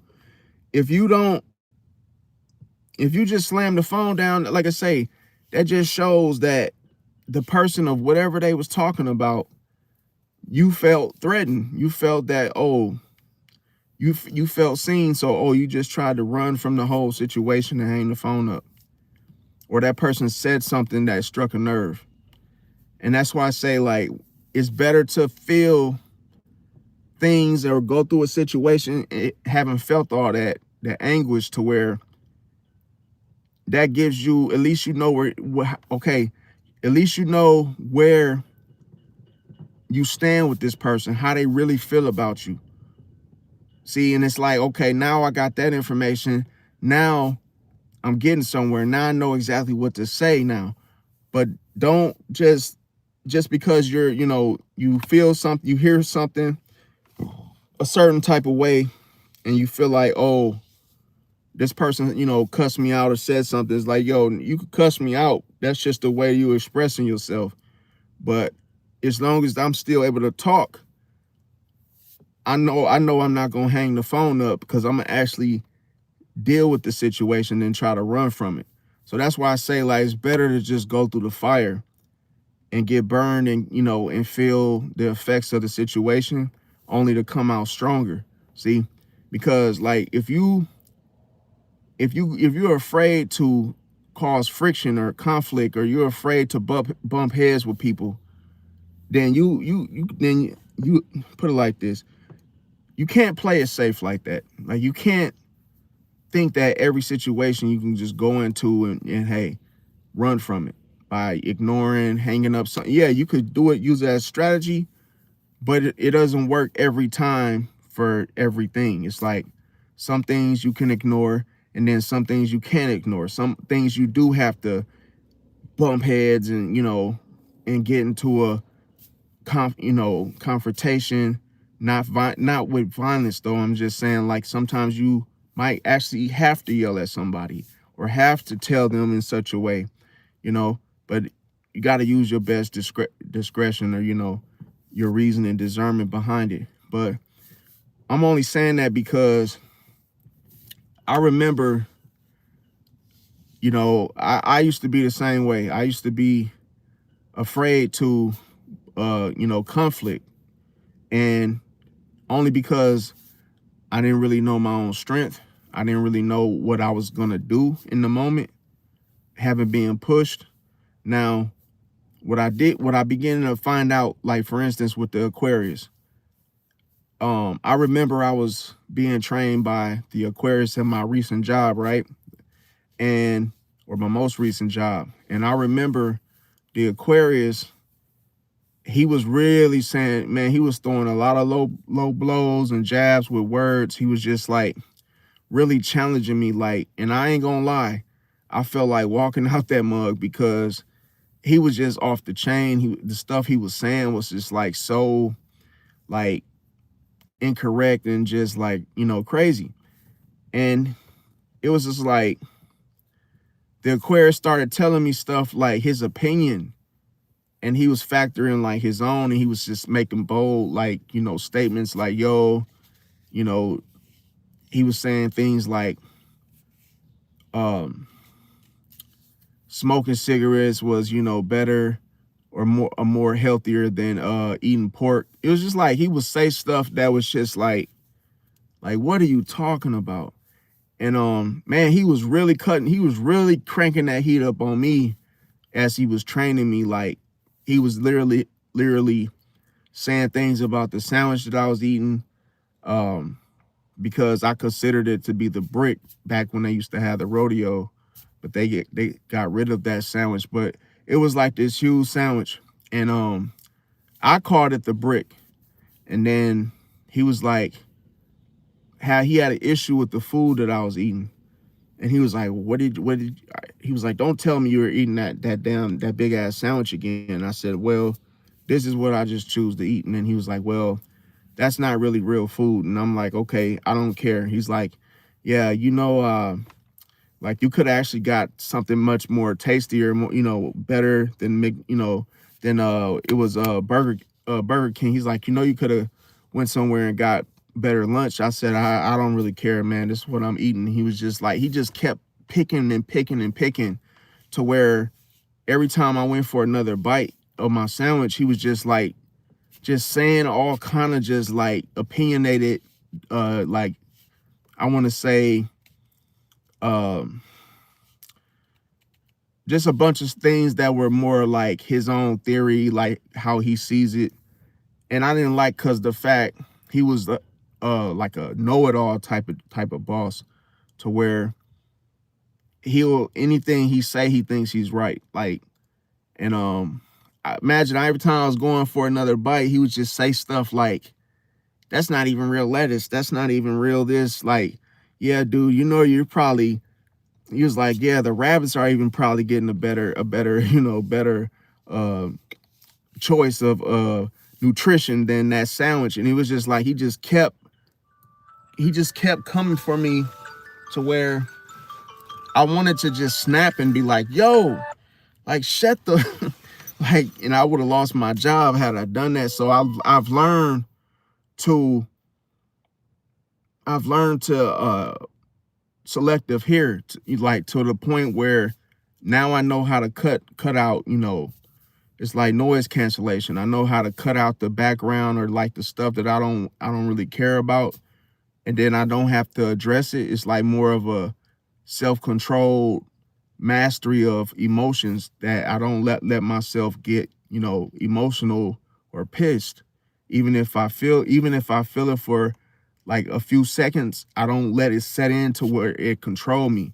I just be like, okay, because you got to understand, here's a thing that you could do, is play by you, even if you're playing by the same rules as the person. And here, or which I call, is rebuttals. Like, I rebuttal everything he said, and I put it back on him, because I realized that the man was just cutting down, you know, just constantly saying things. And then how I got him was, I said, well, if cigarettes is better than eating pork, I said, well, then I guess Mountain Dew, drinking liters of Mountain Dew is bad for your teeth, right? And he has, like, his teeth were rotten, like every last tooth in his mouth was rotten, right? And when I said that, I didn't say it to hurt his feelings. I didn't say it to, like, start something. I was just joking. And this is the thing. Me having a stellium, a Sagittarius stellium, okay, is that I'm prone to being a jokester. You know, I'm just like they call it like a lunar Sag, or I have a lot of planets, you know, with Sag. And see, the thing about it is, I'm just naturally goofy, but not like a goof. How can I say it? I'm just more humorous, where I'll say something and be telling the dead ass truth, but then it'll be like funny, to where, or put it like this, it'll hit home, to where when I said that to him, I said, well, damn, what would it be like to drink liters of Mountain Dew just to get rotten teeth? And I said it in such a way, and it's crazy because I got Black Moon, Lilith, and Gemini. So when I said that, I wasn't trying to talk about him. It was more like, it was just a joke, but he took it like an insult. So he said, well, okay, wow, okay, so now I got rotten teeth. He said, well, you know, my enamel is weakened because of this and that. And he started explaining himself for what I said. That's how I knew it got to him. So I said, oh man, my bad. I said, my bad, man. I wasn't even trying to like talk about your teeth like that, you know, but I was. See, you gotta understand, I got a rising Scorpio, so I had to poke and sting him, you know, I had to sting him and make it seem like, oh, I wasn't talking about you in such a way, but I really was. But I was trying to basically call out his insecurity about his teeth. And I said, hey, I said, I know you like Mountain Dew, but man, at least get the diet. I was like, get the zero sugar one, bro. I said, now, and then I threw the rebuttal out there, and I said, well, I guess it'll be better to have diet Dew than cavities, than rotten teeth. And then he was just looking at me like, you're not funny. You're not funny. And he was mad. I could tell, like, by his whole demeanor, he was mad. So right when he was mad, I'm like, okay, leave him alone. Don't say nothing. You can fuck around and get fired. You know, just don't even say nothing, man. Because I could tell his whole demeanor changed after I said that. But he started it, though. See? And then what I realized is that he was the same one that fired me. See? Months later. Because he never got over what I said. But it was okay for him to say stuff about me, my sandwich, and all the little details. But as soon as I said something about him, that was almost like it was the truth. Because you got to understand, that was something that he was insecure about. But it's like, bro, you making a statement about cigarette smoke, talking about that's healthier than eating bacon. I'm like, and you know, it's a crazy thing. I didn't even ask him his opinion about that. I didn't even ask him anything about cigarettes or bacon. He just brought that up on his own. So having that being said, it's like, that's why I say, when you are in a situation and people are talking, you just gotta strategize how you respond, because I've seen people lose their jobs over stuff by like just getting highly emotional, getting really pissed off, and they let these people run them off their jobs because of the trash talking. Now, another thing is when you how can I say it? Oh man. Okay, so now when I say the mental funeral, is that's just when the Pisces just doesn't do anything, doesn't look for you, doesn't check on you, doesn't call you anymore, doesn't text, doesn't check your social media, and that's how you know you're pretty much gone. See, but here's the thing. Do not try to chase the Pisces and try to make them stay, because it won't work. Now, so another thing is this. As I was talking about that situation with Scorpio, I didn't hear back from her, and I wasn't looking for her. I just noticed that there was no follow-up text, nothing from her hanging up on me, but I already blocked her already. I did everything on my end, but it was just crazy how the Scorpio pulled that whole situation. And it's like, I just think that's something that I was unaware about or just didn't notice. I believe that, how can I say? I believe she was exposed. Well, welcome everyone that just came in. Andrea, oh, you said what sign is he? Who? I probably missed who you was talking about. But oh, you talking about the guy in the job? Yeah, the dude. If you talking about the guy that was referring to, he was a Aquarius, and yeah, he was just like obnoxious to where he was one of those kind of guys that was like more analytical and more like very opinionated, very rebellious against like things that were like put it like this, things that were more related to common sense. To me, it was like he was just being like he was just being a thorn in my side, because it was like I actually felt like I was in a hot seat even talking to him. I felt like I was in some sort of like broils, baked hot situation, because it felt like I was literally sitting inside of an oven, just to have to like, just for me to have to work with him. It was like bad. The environment felt like that, tense, to where I was just like, I just can't relax around this dude, because his energy is like really offsetting mine. And it's like you just gotta be careful when you're dealing with that. Now, so Aquarius is like, they're more, what's the word I'm looking for? You gotta be careful with Aquarius, because they like to be like eccentric in such a way. They have a awkward, like it's like an awkwardness to them. Weird. They're very weird. And it was just like the stuff he would say. I never liked him since day one of me meeting him. It's just I didn't like him. And it was just because he was an a-hole.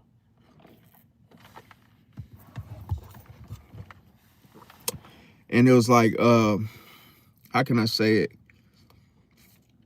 He told me like one time, so I was telling him like, he said, I forgot what he said to me. He said something to me, which it was stupid to me that, he told me that like, he was like, yeah, PC is better than council. Like he was saying something about that. And I told him like, I said, I agree. But it's like certain things he said, like, if he felt like something of how you should do something, he'll be trying to like be suggestive and telling you, tell you what to do. I didn't listen to him though. But yeah,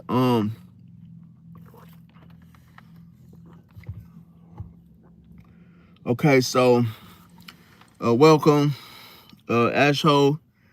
Hope I'm saying that right. Okay, so Andrea said Aquarius are sensitive to what you say, but are blunt themselves. Yeah, and that's the thing. Like, I put it like this. He was like, I knew he didn't like me, and I already knew that from day one, because he was just, how can I say it? He was more like, I don't know. He is just weird, you guys. I can't really fully explain it. He was super weird. But he would drink like two liters of Mountain Dew with all that sugar every freaking day. Every day. Every time he worked, it's like, I can't explain it to you. Like, he just drink the Mountain Dews, just popping them boys back to back. I'm like, yo, you need to like chill out, bro. Like, yo, and that's why I knew like because you gotta understand, he just deliberately just kept drinking that shit down, not getting the diet ones, not getting zero sugar, just tearing them things up to where I was like, yo, it's gonna be one day if he don't stop it at the pace he been going, probably get diabetes, the little situation with that. He probably could, the sugar baditas. I'm like, he probably end up getting sugar baditas. I'm like, man, but that's insane. Like, but that just show you like how tired he was by having to rely on Mountain Dews for third shift. But it was like, I ain't gonna lie, third shift is hard, man.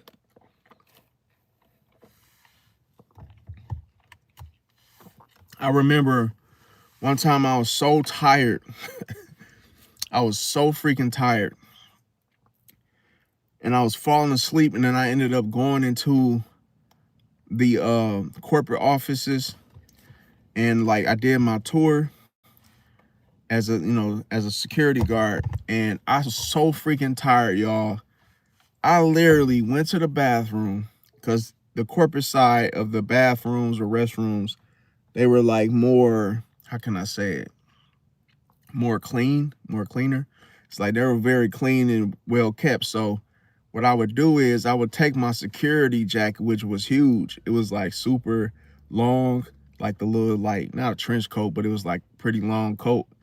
And I ended up making a pallet, and I chose like the far back, because the bathroom was remodeled. I chose the one that's like far back in the corner, and it usually would take me an hour to do that particular tour anyway.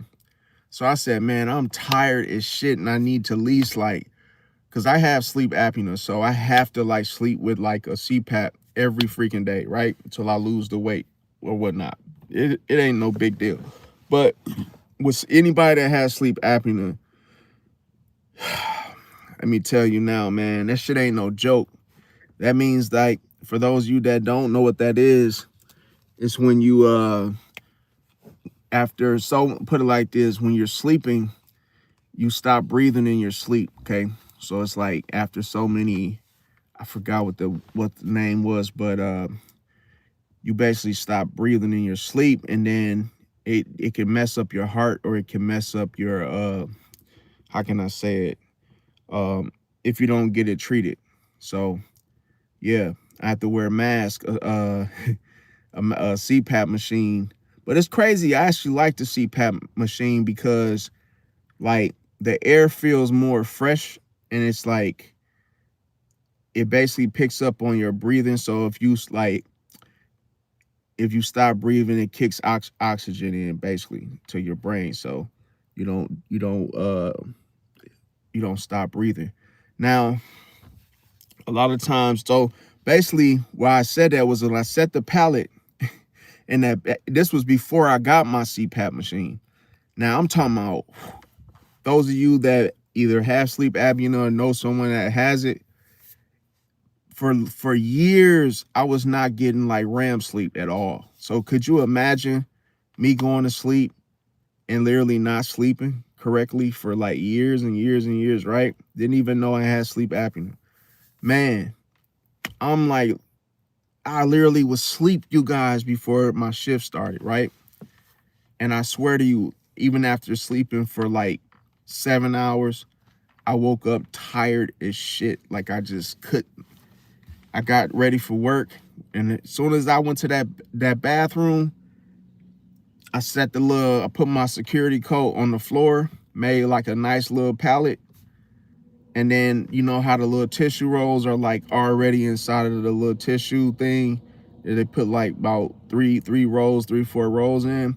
I grabbed me a tissue roll, a fresh one, put it on the floor, and I literally, like, not by the toilet, but towards the wall, because those bathrooms in the corporate offices, those were like well kept and more like, luxurious and clean. So man, that little corner, I just took my radio off, put it right there next to the little where my head was at by the toilet roll, just cause I know the Scorpio dude that's in the office.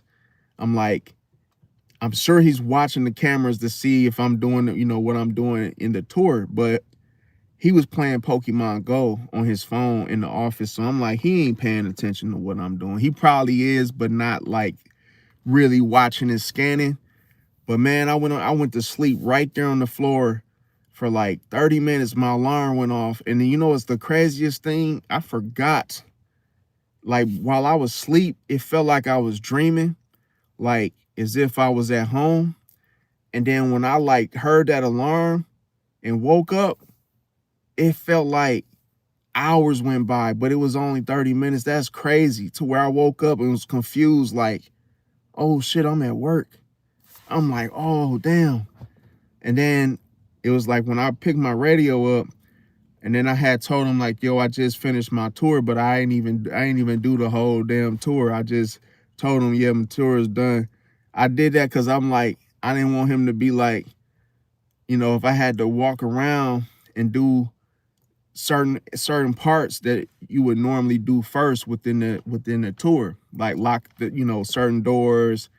And if he would have seen me go to, you know, the doors that I should have done like 30 minutes ago, he would have known that I was either asleep or fucking off, you know, fucking around. So I'm like, nah, just tell him you done with the damn tour and go back. But yeah, it was just like, I was always going to sleep. Another thing that I found was I found a hiding spot, as Pisces, you know, tend to do best, is that I found a hiding spot that was in the corporate office. And literally, because you got to understand, after hours, nobody was in these offices, just so you know. It's like third shift, everybody, the whole building is empty. So that's what allows you. But I'm going to tell you, like, even then, I still could feel hidden cameras. Like, even though I didn't see any cameras, I still kept like feeling like something could see me, you know? And then I was like, I found that hiding spot, and I literally like did the same thing where I put my coat down and then I went to sleep. And then I'm gonna tell you guys the scariest shit that happened to me, man. I'm talking about man, I almost had a freaking like panic attack in that damn office. So I'm sitting like I'm asleep. I'm just passed out. I hear a door open, like I hear footsteps. I'm like, what the fuck? Like somebody actually is here? And it was somebody that like they forgot something and they had to come back and get it, right? And that dude was walking around and I'm like, oh my God, he's literally like right. I could see him from where I'm at. And I'm like, bro, please don't come in here. I was like, hope he don't got nothing to grab out of here because I'm going to be caught red-handed. So I'm just literally like, you know what, screw it. If I'm caught, I'm caught. And if I get fired for this, it is what it is. And sure enough, man, he wasn't paying attention. He grabbed something from his desk, he's shuffling around, and he left. But I was just like, how would someone just randomly pop up like that? I'm like, that is crazy. What up? And I was like, thank God I did not go into like the area where he was at to lay down, because he would have caught me red-handed sleep. Now, I will say, when I used to be a concierge of this, it was like a beer, I don't know what it was called, but it was like I was a concierge working at the little, you know, the high end, like the downtown area of Milwaukee. And it was like, how can I say? It was difficult to work that job third shift. So I realized something. Man, I shit you guys not, man. So right when it was time to go close the swimming pool and all the little air, you know, the areas, turn the lights off, lock the doors, time to like close everything, lock everything. Next thing you know, I remember I was on my laptop and then I was just looking at random stuff. And then I put my computer up, and then it was a couple people that, you know, turned their keys in. And then when I went to go, you know, lock up everything, I felt this drowsiness to just come over me, man, where I was just so tired. I couldn't even like keep my eyes open. I drank plenty of things that I thought would keep me up, but nope. And I'm going to tell you guys, the strangest thing happened to me, bro. It's like I was sitting there like looking at the CCTVs, right? And like, I swear to you, nobody, because it was every time I would pay attention to that particular time, right? Between 1 a.m. is everything's closed, right? From 1 to about 4 or 5 in the morning, no movement, no activity, right? So I say, oh, damn, I could, I could kick, maybe, probably could take a nap real quick because nobody's in the building. It was this one old man that would always walk his dog.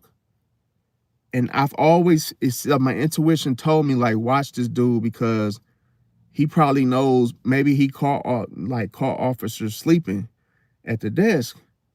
So he would come out, walk his dog at like, usually at 5 something in the morning, right before everybody starts to, to come back or whatnot. Or put it like this, people start to leave, move, the mailman, all these different people coming in and out. Long story short, next thing you know, I'm at the desk and I kid y'all not, I'm literally, it's quiet throughout the whole freaking thing, right? The whole, like, high-end, building is quiet, nothing moving, everybody sleep. I kid y'all not, I didn't even feel myself fall asleep, right? And then I was like this. And then it was like, I jumped. I don't know what made me jump. I jumped and I was like, oh my God, I went to sleep. I couldn't, and I played the CCTVs back around that time. And I'm gonna tell you guys what I saw. I almost shed a fucking tear, bro. I watched the CCTVs. I rewinded back to when I initially fell, like, to see what happened, to see when did I fall asleep. And when I played back the CCTV footage, I was like, literally, I had my hand on the mouse and I was like this, and I fell asleep like this. And I said, oh my God, I was asleep for all that time. It was like 2 hours, y'all. Guess who stuck their head in the window? This is how I know, Pisces, your intuition be on 10, bro. It be accurate. While I was asleep like this and I had my head down like this, you guys, guess who head popped in the window? The old man, fam. And I knew he told on me and I got fired. See? That's why I say, like, whenever your intuition tells you something and shows you, like, watch this old man, because it's a reason why he pops out at, like, that certain time, that odd witching hour, and he's just roaming around while nobody else in the fucking building is even up but him. He's on bullshit. And every guard that was working, everybody was telling me, like, 100 stories about how this guard got fired, this guard got fired, this guard got fired because of this dude, because of this man. Old man, and his head popped in, and he did more than just peek. He was like reaching over the counter and everything. I'm like, oh my God. I was like, I'm cooked. I finished my shift, and sure enough, they told me, do not come back here because we got to let you go. You fell asleep. And it was like 2 hours. And mind you guys, it literally felt like 15 minutes, bro. It didn't even feel long. It was just, that's how tired I was. And I just literally, like, lost it. Like, what the heck? How did I like, just like, just F up the bag just like that, just because somebody snitched, somebody told on me. See? So that let me know, like, you have hidden enemies and you don't even realize it, bro. Like, people will snoop around you and you will notice, like, if the air, put it like this, if you work in silence and you barely hear a pin drop, right? Then you hear like a door open up and it's somebody walking their dog or doing some bullshit, right? And it's like, you realize, like, damn, it seemed like every day at 4 in the morning, this person comes out to walk the dog, right? I understand the dog has to piss, whatever, at that time. It's a routine. But then if he's nosy and he's like literally pretending like he's walking the dog and he's looking around a whole lot, now it's a problem. See, now he's nosy, he's trying to find, he's looking for something. And then sure enough, every time he will always look, when I would be awake, he would walk past the little window, not stick his head in it, and he'll say, good morning, good morning. And I'll say, oh, good morning, sir, good morning. But it was like, I knew he was really watching and trying to see if I was asleep, see? So when I didn't say good morning, that's when his old ass looked inside the damn window, see? Which I knew through intuition, I already knew that's what he was even snooping around for, pretending to walk the dog, see? So he knew if he didn't see my head in the window, that gave him that little sneakiness. Oh, I got another one. Yeah, oh yeah.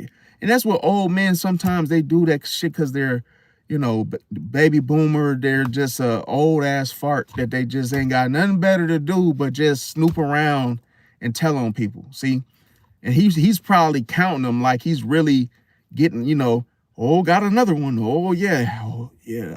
Okay, it's time to go. Come on, P. Let's go around. Let's go find another guard sleeping. You're probably walking around and do. I don't see any movement over there. Hey, let's got another one. Yep. Oh yeah. Yeah, your guard was sleeping last night. Yeah, on shift. Okay. So that's why me, like with the whole third shift jobs is like, bro, they're hard to do because especially if you have sleep apnea or if you have a sleep disorder, it's like you have to like really like you can't do it, bro. It's like, cause listen, like it's the graveyard shift for a reason. And every third shifter that I've ever met, they've all drank Red Bull, energy drinks. And it's like, bro, it's hard, bro. It's like, then remember I said the hidden enemies are like right there, the damn vending machines, to where, you know, me, that's how I picked up weight, was from like the vending machines, because there was nothing else to eat. It was like, if you didn't bring a lunch, there's nothing open to go get food. So unless you're gonna DoorDash it, but eating in the middle of the night, that's all I was doing, spending like $15 on chips and fucking cold cut nasty sandwiches in the middle of the night. But it was just like, at the same time, it was like an easy job, but then it wasn't easy because it was like taxing on your body because of the hours. Because this is like, put it like this, my shift used to be from 11 p.m. to 7 a.m. and it was like from 11 to like 2. And then you gotta understand, working with this man would talk your ear off, man. Like, he'll be talking to me from the time I clock in until the damn time it was time for me to go home. And he would just be, man, I'm talking about, he was doing it on purpose. He was trying to get me to quit, but I refuse, see? Because remember I said, no matter how annoyed you get with someone that's pissing you off, bro, you still just gotta like get through it and roll with the punches. And man, sure enough, that Scorpio, he would just be like, you know, just running his freaking mouth, bro. And I'm like, my eyes would be like literally closing, like, and he'll just be like, yeah, man, me and my girl, we went on a vacation, and yeah, we got this, and yeah, we bought a sword, bro. Yeah, and it's really nice because it's like the one with the handle. It's all made in like from, you know, it's made in Japan, and like, you know, you could really like use it like a saber, like Star Wars. You know how the little saber thing goes, like, yeah. So we got that, and then, you know, we're gonna go out and plan our trip next week. We're gonna fly out, and, you know, maybe we're gonna take the you know, instead of taking the Greyhound, we're thinking about flying because it's actually cheaper. Because, you know, last time we took Midway Express, this man was literally yapping, bro, every fucking shift, bro, and he was doing it on purpose. So what did I do? It was my turn. See, it was my turn, and I said, yeah, man, you wouldn't believe what happened, man. Yeah, I saved some money. Hey, it's a couple dollars on my car insurance, man. Yeah, man, I finally got I stopped wearing those boxers that I used to get the holes in from farting, but now I got the ones that, hey, now I'm getting all the holes now. So yeah, another thing, I just started yapping right back, and he couldn't take it. He was like, hey, man, I'm gonna go outside for a smoke. I was clapping on the inside, like, yes, get the hell out of here, dude. It was just like bro, I was setting out, then it was like I knew, because when he first was yapping, I had no way to like defend myself with that bull crap. Like, I didn't know what to do. Dude was just yapping a storm up. And we're sitting in the office, we're both security guards, and it was just like, man, to listen to him just yapping, bro, I was just like, bro, I'm starting to get tired, bro. But then I started figuring out that that's what he wants me to do. He wants me to pass out so he could take a picture of me and get me fired, see? So I was just like, nope. And then I got, listen, this is why I say with Pisces, you can't play these type of games with Pisces, because Pisces has a limit, see? And then what ended up happening, I'm like, one day I was like, bro, if he do that yapping shit again, bro, I'm gonna snap, bro. Like, I literally didn't care at that point. I'm like, bro, he came in there doing that yapping shit, and I was like, Anatoly, stop talking to me. Like, I just snapped, bro, to where it was like, I literally was like about to grab him by his throat.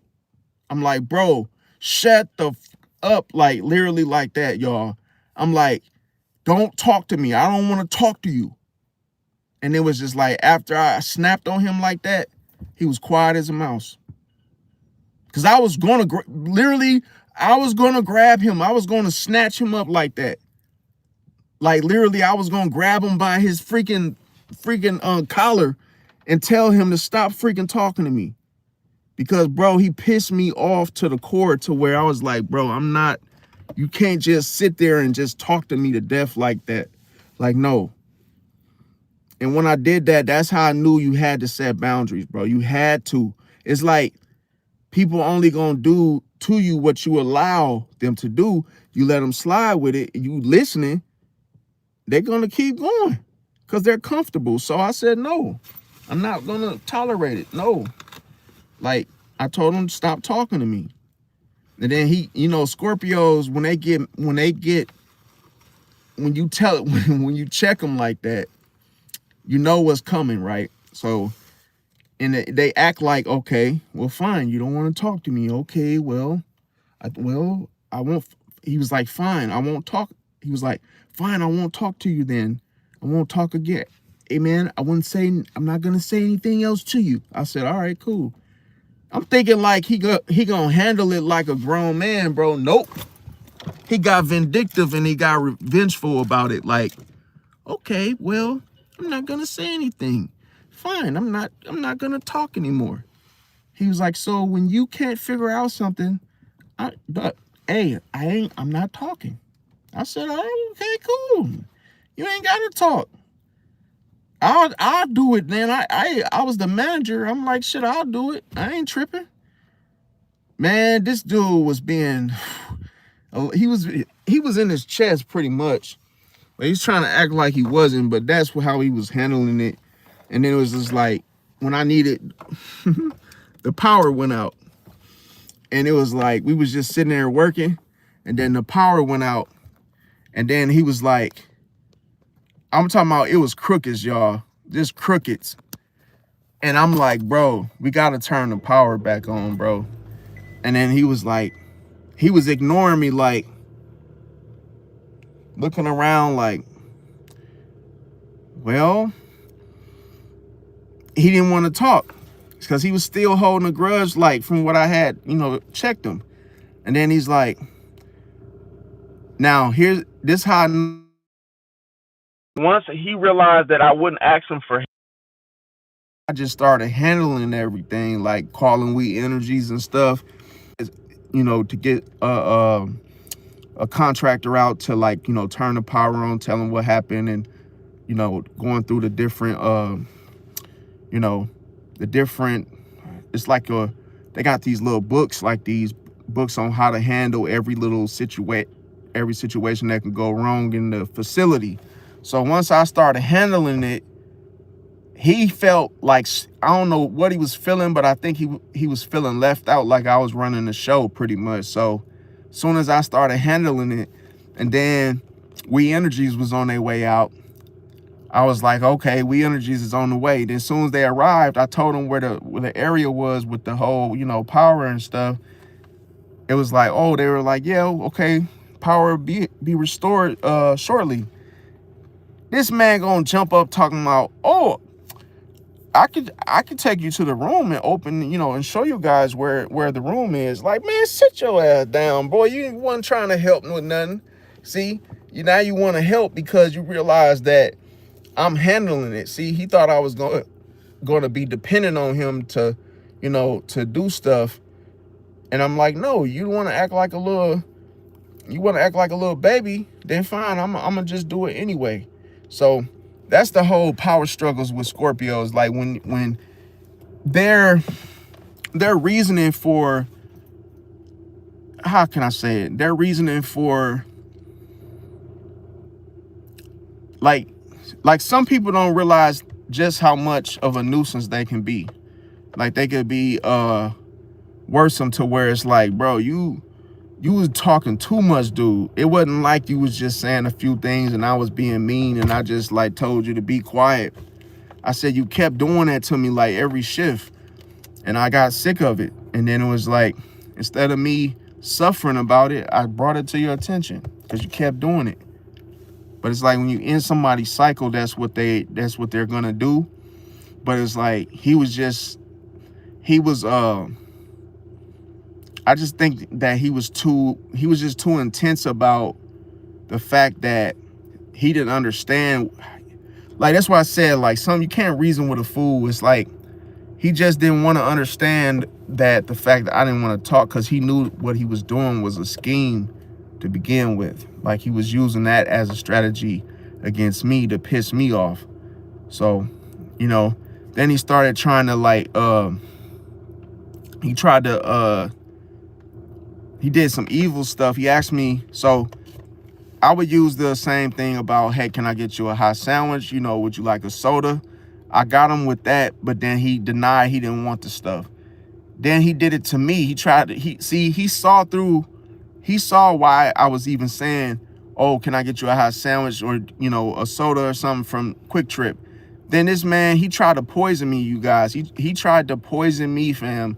This man asked me if I wanted something from Quick Trip, and I was testing him. I said, yeah.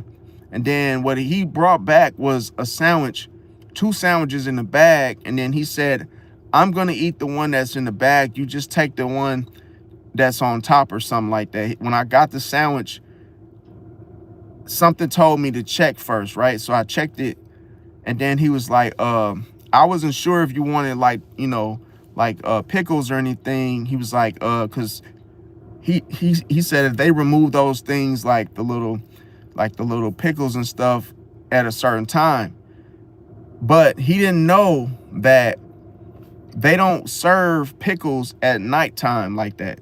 They only have that out during the day. So I'm like, how did he get a hold of some damn pickles, right? If they don't, at Quick Trip, they don't even have it out at that hour of the night. So he brought the sandwich back, and guess what it had on it? It had some nasty looking white stuff on the sandwich that didn't move. Like the white stuff on the sandwich, it didn't move. It was just like on there. And then it was like something that looked like pickles. Then it was something that looked like mushrooms, right? And he was like, yeah, I wasn't sure what you would like on your sandwich, so I just added, what they had. They had the mayo and stuff.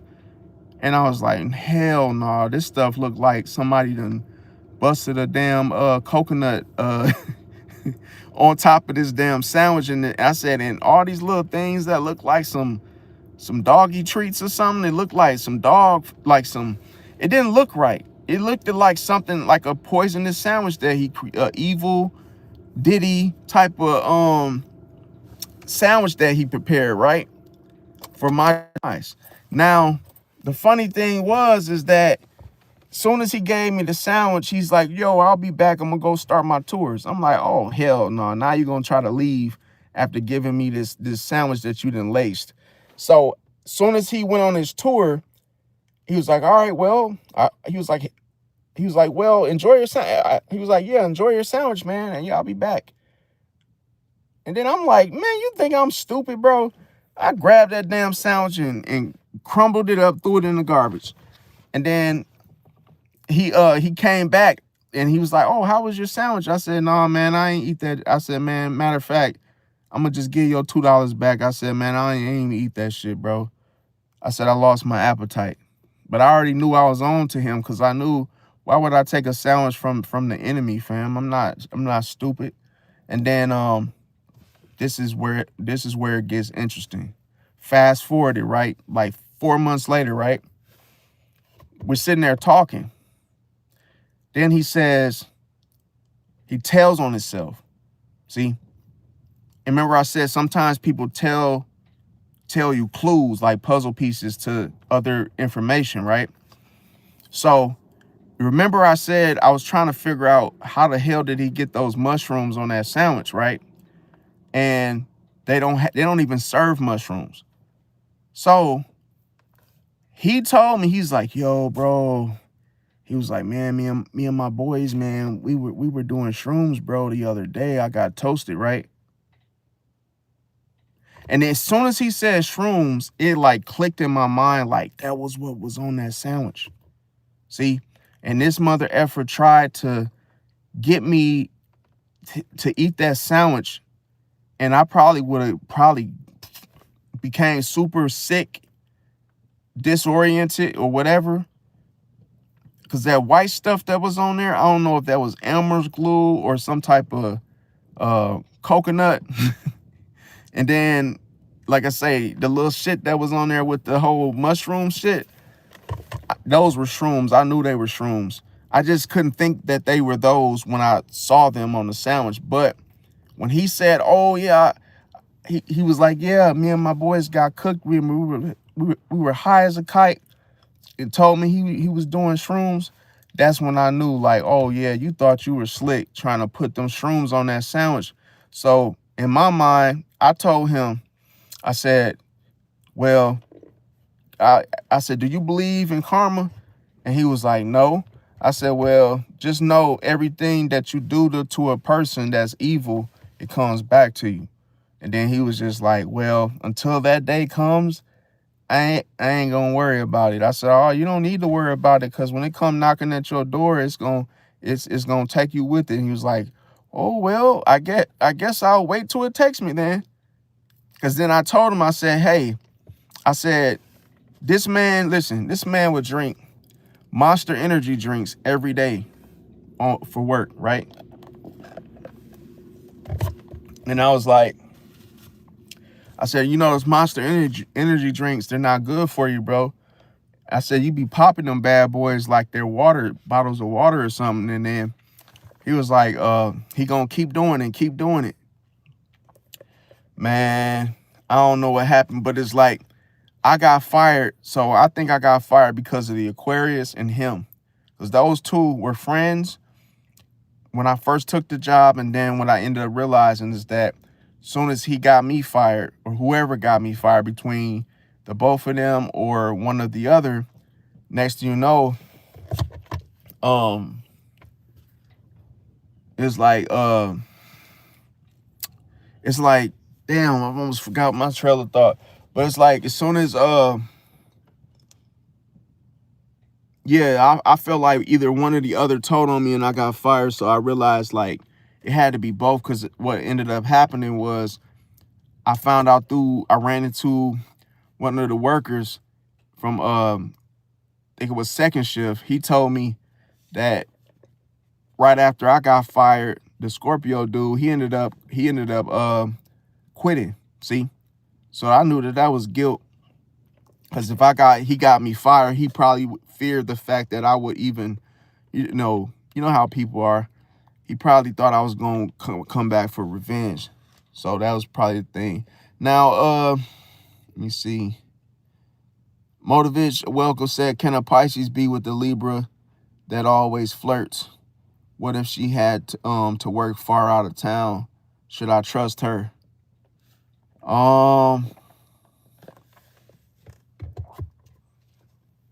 No. I'm going to tell you why. Because Libras, they're natural flirts, bro. They can't help it, bro. And what tends to happen is they can flirt, and then it leads to one, leads to one thing, then another. And then it's like they can sleep with somebody without even trying. So it's like sometimes that, like, a person that walks around and they really don't use emotions to like feel people out or feel where other people are coming from, they can easily just like do something or be sneaky just because they want to be. See, I'm gonna tell you a true story. I was talking to this one Libra. I don't even know why, but I say this, that she was a freak, and she was calling me to come over there and smash. And then at first I wasn't entertaining it because I didn't really like her like that. Then it was like I used to work I used to work close to where her area where she stayed. So one night she called me to come over there. I came over there, and then we was like, I seen a guy's face on her laptop wallpaper. And I'm like, yo, who's that? And she was like, oh, I forgot to take that down or whatever. But that was she said it was her ex. But then what happened was she was on the phone with some guy that was in jail, right? And I guess he was living like in a halfway house or something where he'd get out, he could go to work, but then he got to go back to jail. And then me and her we got into a disagreement about something. And then she, like, how can I say it? We got into a disagreement, and then okay, so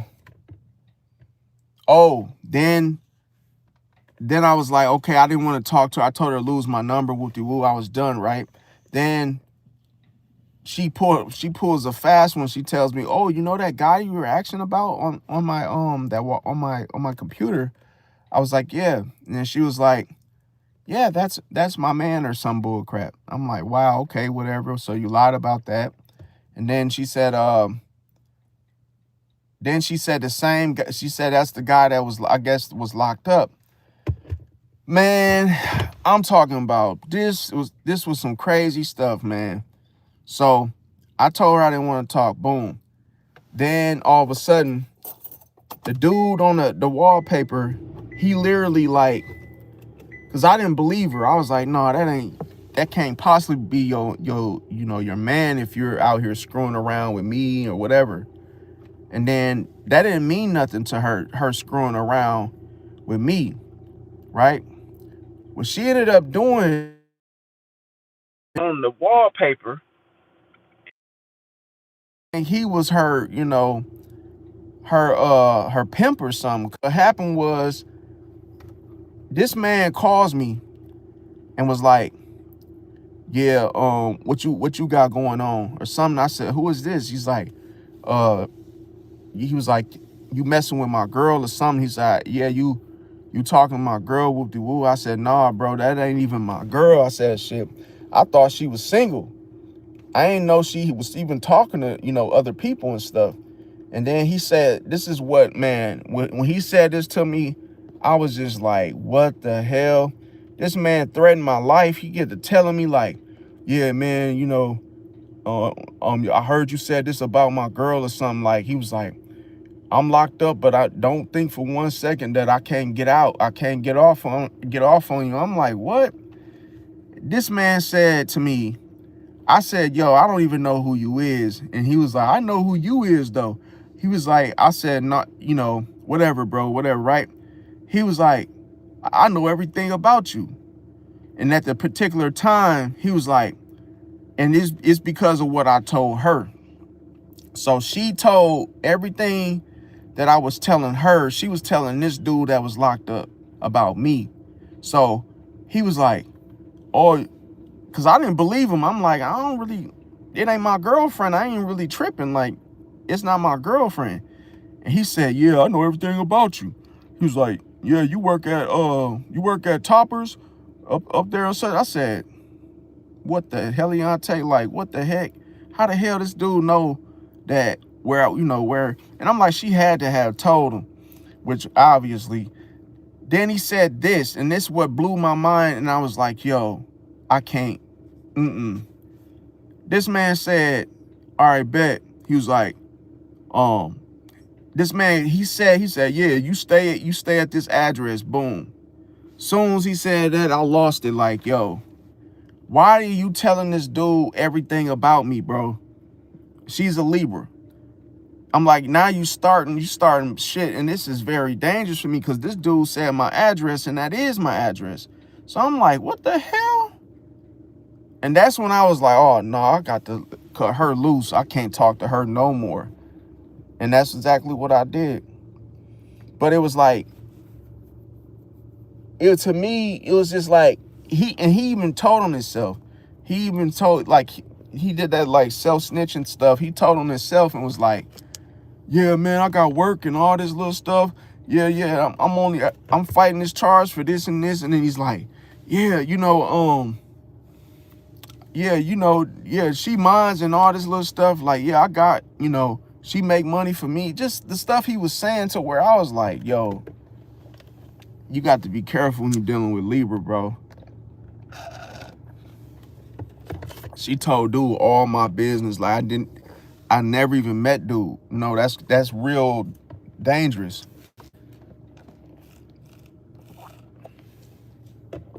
Now, I will say with a disclaimer is that not all signs are the same, okay? So, like, it's not all Libras. There are actually some good people with different signs. The problem is you got to know that. You just got to get to know them to see for yourself which is which. Let me see. Yeah, well, T-Roy, definitely Aries is very difficult to actually, get to know or to deal with. Welcome, Goldie, Go, or I hope I'm saying the name right, Goldie, Go. And then Motivist said, then why do they say Libra and Pisces go? They actually can go. It's just that what I'm speaking about is that be careful what you tell the Libra. And also, it just depends because you could have a Libra wrapped around your finger, but then at the same time, it's like, at the same time, you just have to know, like, don't get too comfortable with just telling them everything. But like, it's like Libra will constantly be thinking about you. Like, cause it's like the whole emotional sense of the equation that she'll still be thinking about you. But it's like, you can have like a situation that's like where she'll keep coming back, almost said she'll keep coming around the mountain when she comes. That's probably the best way, to say it. Because what I mean is that it could be a sexual thing, or why you and her keep, you guys keep, coming back together. That's why I said she'll keep coming around the mountain when she comes, because she's one of the people that have, it could be for sexual, intimate reasons why she'll actually be together with her Pisces. Because one thing about a Libra woman is that if they have sex, they want it to be something like long lasting, longer than, what's normal. So that's why sometimes they'll have multiple partners.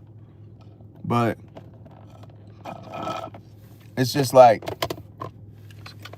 sometimes the problem is that Libras be wanting to be in control, see?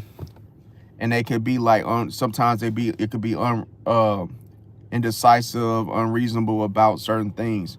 But like I say, it could work, Like for instance, my first was a Libra back when I was like 18. But she was to me it was like, how can I say it? It was like I couldn't trust her because she was flirting too much. It was like every time I talked to her, it was like it was just like she was just knowing dude after dude after dude after dude. And then she started pulling that whole best friend. So you gotta know, like, that could just mean that she's just she could be sleeping with all those different dudes at the same time. You can't really trust it. Like, you can't give her the benefit of the doubt unless you know her like that. But yeah, it's like I say, it works when it works. Don't think that you can't talk to any Libras. That's not what I'm saying. I'm just saying it could work. Just know that it might just be on a superficial level, if that makes sense. Because she oftentimes doesn't go into a situation with emotions. Sometimes it's just her going into a situation just to, control the situation.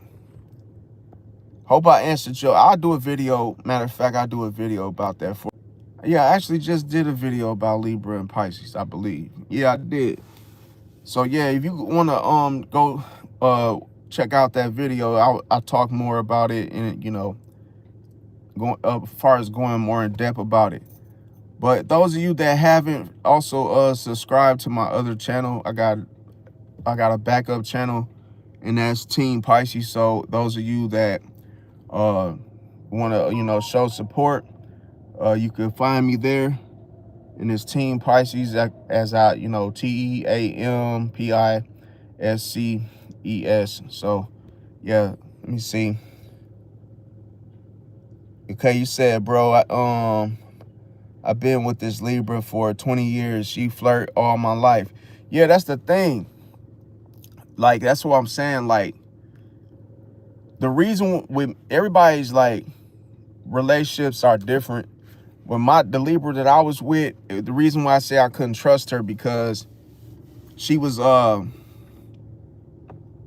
she would just her day-to-day, her day-to-day wasn't the same, or wasn't something I agreed to or agree with, because it's like she would go to sleep, she would be like, oh, I got school, I gotta go to bed early. And it was like, back then she would be going to bed super early to where it was unbelievable. And I just didn't trust her, because I was like, damn, you going to bed at 5? You just don't want to talk to me after a certain time, because it's a possibility you're probably talking to somebody else that's taking that time. See, but it's like, everybody's situation is different. Now, let me see. Oh, you say she about to work out of town and then I'm calling it done. I mean, it depends. Like, it depends. If you feel like she's highly sexual, then that could be something to check, to watch out for. But if y'all been together for that long, I mean, just if she don't really be like, how can I say it? If it just all depends on y'all connection and what she be, what do you guys normally do together? That's what you gotta focus on. Palace said, Brian, I'm with this Libra now too. Yeah, I mean, Libra, how can I say it? Libra, they could be indecisive. That's the biggest situation in itself, is that they can get into a situation where they don't know what they want, then they choose more than one. So when they do this, it's almost like they don't want to be hurt, or they don't want to be in a situation where they get played or something goes left, and then it's like they want to have more connections, more people involved in the situation. So that could be a problem for Pisces. Now, let me see. Go say real was Libra and Gemini. We need that Pisces one. That's the only sign I don't really get. Okay, so you right. It was the Gemini and Libra video. Okay, yeah, I'm gonna do the one that he's asking about, that Libra and Pisces one. Cause like I say, I had did one, I think it was a while back, but like I was dealing with the Libra. Like I say, my first was a Libra, and I really enjoyed being with her, but then like I say, I just couldn't trust her because she was trying to lock me into a routine, if that makes sense, about her sleep schedule, which could have been true. She could have been really having to go to bed early, but I believe, just to me, 5 p.m. every night seems weird to me. I don't believe it. I just don't. And it was like, I had to call her and let her know, like, I believe her name was like Jessica or something. I said, Jessica, you know, I was like, I hate to break this, you know, the news to you, but like, I'm just not, we ain't gonna be able to continue to be together. And then it was like, she was like, why? And I said, because like, I just don't trust you, bro. You going to bed every day at 5. That just seemed too early for me. I could say like 8 o'clock, but 5 p.m. just seems like the sun is still out. You are already going to bed, like. And then I started feeling like, it was like, cause the way she used to dress was real kind of revealing. And then I used to always be thinking like some other like, the way she used to wear those clothes, like revealing stuff and showing stuff, and like, she was one type of females that wasn't wearing no panties, bro. And that's what used to make me feel like she was like on some hot stuff, bro, to where like one time I was like just sitting there with her, and then like I could tell the way she was sitting, like, and I ain't gonna lie, I'm like a peeping Tom. So like when I seen like kind of like look from an angle, I could see like, oh, you ain't got no panties on. Nah, you doing too much. I ain't even say nothing about it. I just kept, you know, filed it away, put a note in for it. And then it just wasn't sitting right with me, because it was like, my intuition was like, don't trust it. Like, it's not normal. And it was just like, because the Aquarius, the Aquarius that didn't wear panties, she burned me. So I always feel like if you don't wear the underwear, it's because you trying to have easy access. Just and to me, it just seemed like you're just trying to give somebody easy access to it. So maybe you feel like having them on is like slowing it down or something. I don't know. Maybe you just don't want to slow down. you know, it is what it is. But it just, I just didn't trust it, man. Cause like, to me, it was like, I think she had I think she had something going on too with her body, because she had to get surgery, and I forgot what they call that, but it was like she had to get surgery down there for something, because it was like, you know, when people say they have prolonged, you know, prolonged menstrual cycle or something. It was like she had that, and she said she had to get surgery, but it was like, it's like, I understand people, but it's like when you hear it, it's like it make you think that that person been screwing too much, like to be having that area malfunction, like, you know, like it can make you think such a way. But like, and then like I say, when I broke up with her, oh yeah, 5, yeah, definitely, it probably was Palace. Hey, it was like, as soon as, but it was with her was like, she was, it was like her stuff was like, yeah, she was having like, how can I say it? Like, she was just having a menstrual. She was just having it like forever, where it was like, she couldn't just, it wouldn't stop type shit, to where it was just weird. Then it was like, she was getting pain down in her stomach too. So I don't know what that was about, but it was to me, it was like, see, I always follow like, for the most part, I was just following my intuition because I was young. And just like when I didn't sleep with the Capricorn woman, is that one time we was just, this round before when I was like a virgin, and the Capricorn female was like, she wasn't giving me any type of no type of clue or signal that it was time to do. And one time I remember it was me and one of the Aquarius associates that I was talking about as far as that Taurus situation. We was all just sitting like outside, and then I linked up with the Capricorn female. She was like young as hell, but she had her own car, like, she had a Buick LeSabre, old ass vehicle, but it was like hers. And then she had like, she had a place, and she was only like 16, 17, bro. And we was like the same age. Next thing you know, I had one of my friends gave me a rubber and shit, because we was really just like talking about that shit all day, about those plans. So long story short, we sitting in the room, and then I got the rubber in my pocket, but then like she's not doing nothing to tell me or signal that that's what we own, that's what we finna be doing. So I'm sitting up there like waiting for her to like let me know it's time so I could put the thing on to get to it.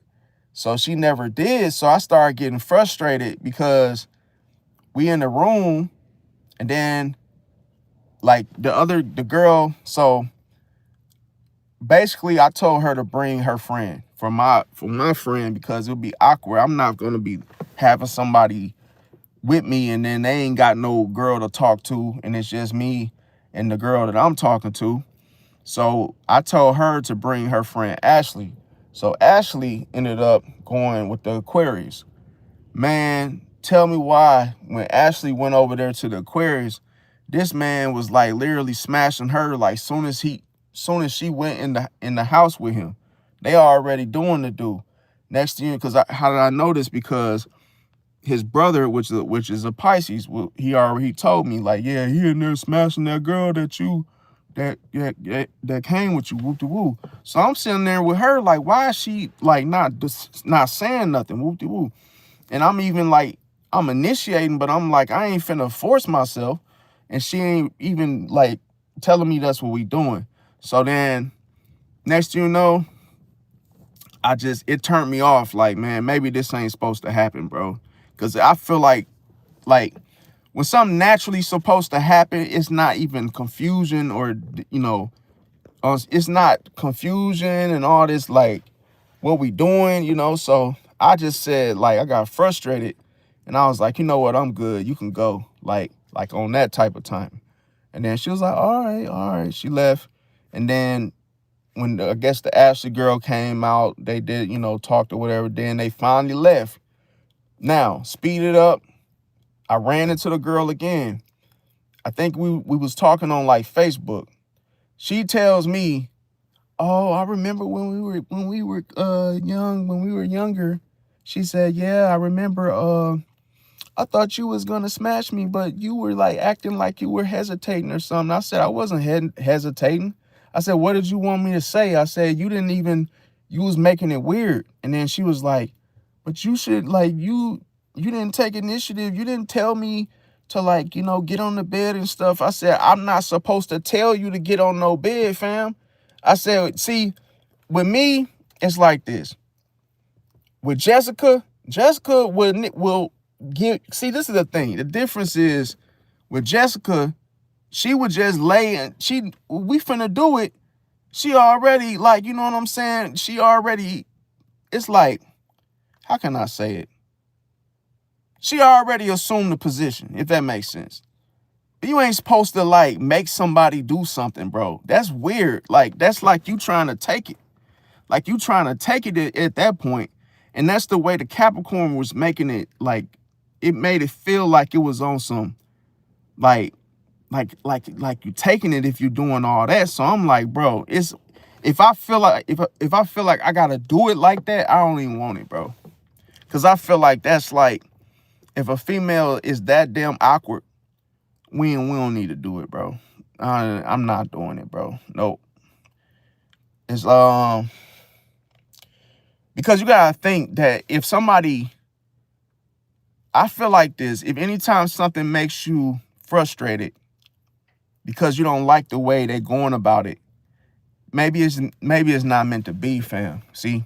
And to this day, I'm glad I didn't, because when she told me like, oh, I was just waiting for you and you didn't, you know, she was like, yeah, I wanted to do it with you, but you didn't say nothing. You didn't even, you was just looking at me. You looked like you was nervous or something. I said, no, I wasn't nervous. I was just trying to figure out why weren't you like getting in the bed. You was just acting all like closed off, because I read body language. Like, it's like you was acting closed off. You had your legs crossed. You was turned the other way. Like, I'm like, nah, bro. I didn't, and it's like, I felt like, and here's the funny part. Like, I had to be honest with myself, and I know y'all probably been in a situation like this, but I wanted Ashley. And it was crazy because when they pulled up, her friend was bad. And I was like, damn, I looked at her, I instantly got mad. Like, bro, are you serious?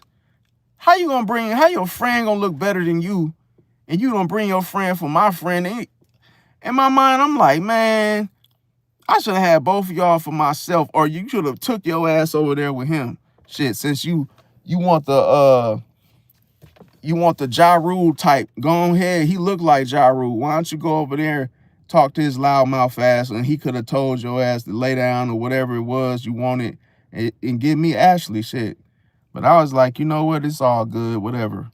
But I stopped doing that because I felt like I don't like bringing friends for friends if I feel like, bro, nah, bro. You can't benefit off my emotion. I don't be liking that. Like, if anything, I'm having both of them for myself. I ain't, you know what I'm saying? Like, I'm not finna be just hooking people up, and it's already hard enough to hook yourself up.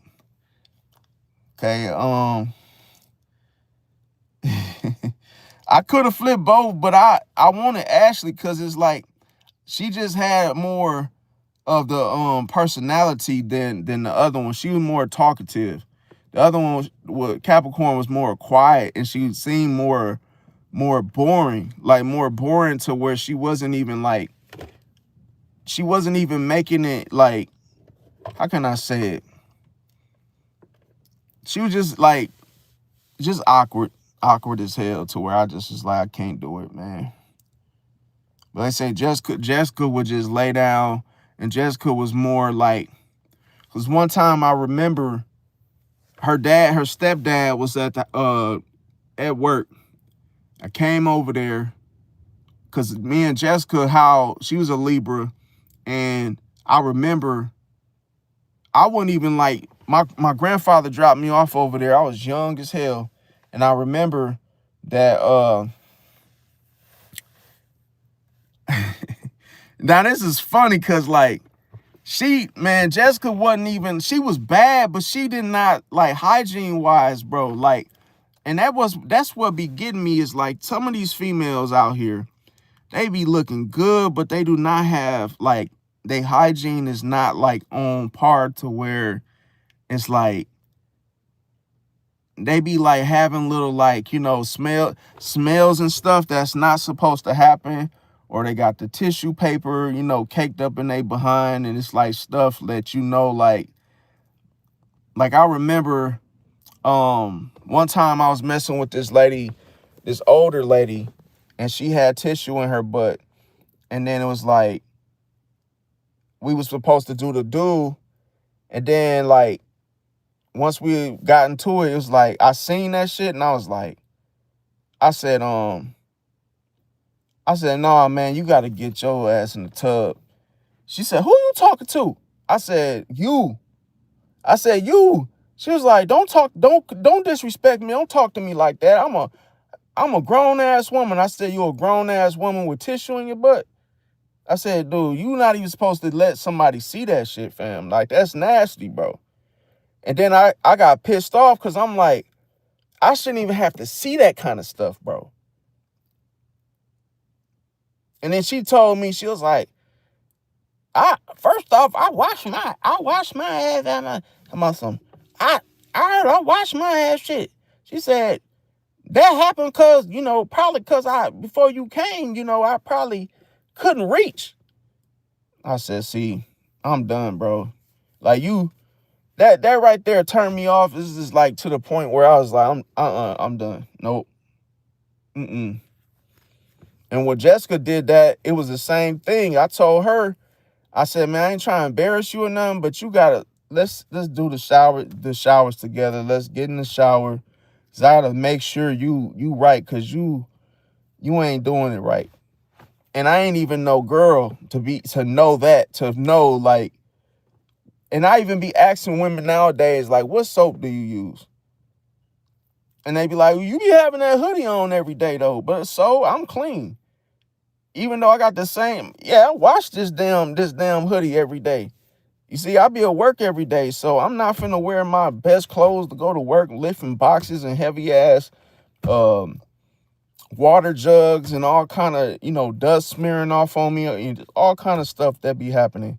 Well, I'm gonna wear fancy clothes, right? And then I told her, like, what kind of soap you use? How many showers do you take a day? Do you take a bath or do you take a shower? And then I be really trying to like see what they pH is like, because sometimes some of these women out here don't even drink water. It's like they just be out here drinking soda every day, don't even be drinking water, and it's just they pH be off, and then they start having these little smells. And I remember with the Libra, it was like with Jessica, I did the finger test, the finger smell test, and they ain't smell right, bro.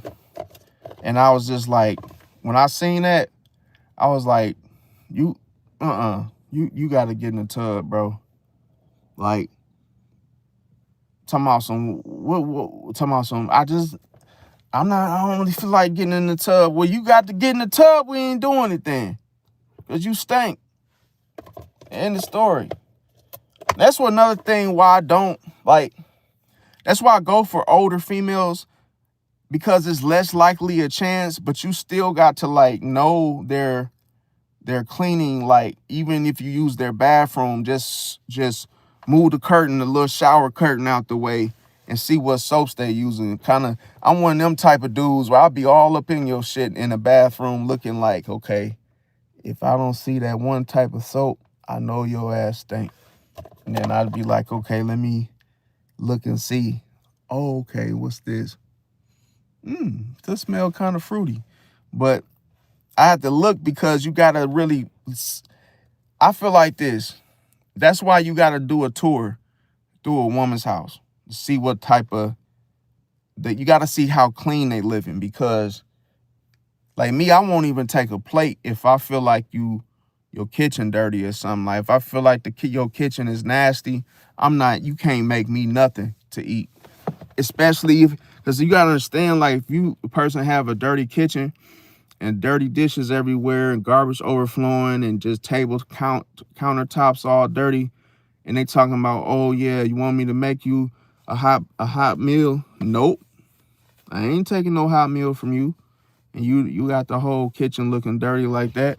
Because then it's like, that lets you know that people, my grandfather used to do that. Like, he used to use the same, like, mildewy ass like rag to, like, to, like, he'll clean the table off with that mildew dirty ass rag that he done been, like, washing the dishes for a whole week with. And I'd be like, dude, you got to use a different rag, bro. And he'd be like, he'll be cooking for everybody, doing everything else right. But it's like, bro, you can't use that same rag that you done been, like, cleaning the damn grease and stuff off of with. You got to get a fresh new one. But, yeah, hygiene is everything. Let me see. Yeah, definitely, Palisade said Capricorn had no emotions. Yep. And say once you get it in. There is a yes, say get in there. Great is the great. Yeah, I mean, I ain't never been the type to do that though. I ain't gonna lie to you. Let me see. Misty said, saw the other day she wanted to show me her piercings I was talking about. They was nice. Oh, okay, okay. Yeah, that's another thing. Like you gotta sometimes piercings don't be smelling right either. Like when people don't clean they piercings like they should, especially, you know, for females when they get their their areolas, they get those pierced. It's like they gotta make sure they cleaning the actual piercing in itself, making sure they, you know, clean. Cause I didn't smell some stuff that I probably shouldn't have smelled. But yeah, I'm real funny about smells. Like that's probably why I don't got no kids, because like me, I'm very selective of who I like sleep with, because I'm too freaking like shallow when it comes to smells that I can't do it, bro. Like, and I've done like back in the day, when I didn't know no better, I actually got sick because I did something, and it's because the girl sprayed some stuff down, you know, downtown, and basically when I was down there, it was like the smell was so, it was like, because this is the thing, smells, they stick. See, so like if you don't wash something right and somebody like goes near it, it just sticks to you, to wherever it touches, it sticks to you. And then you start smelling like whatever it is that they have going, what they got going on. So it's like, to me, I got sick deep diving as a came across a catfish and went deep diving, scuba diving, whatever. And then I ended up getting sick. I got so sick to where the smell, it was stuck to my nose. A lot of y'all deep divers, if y'all ever went down deep diving and your nose got caught up in funkadon,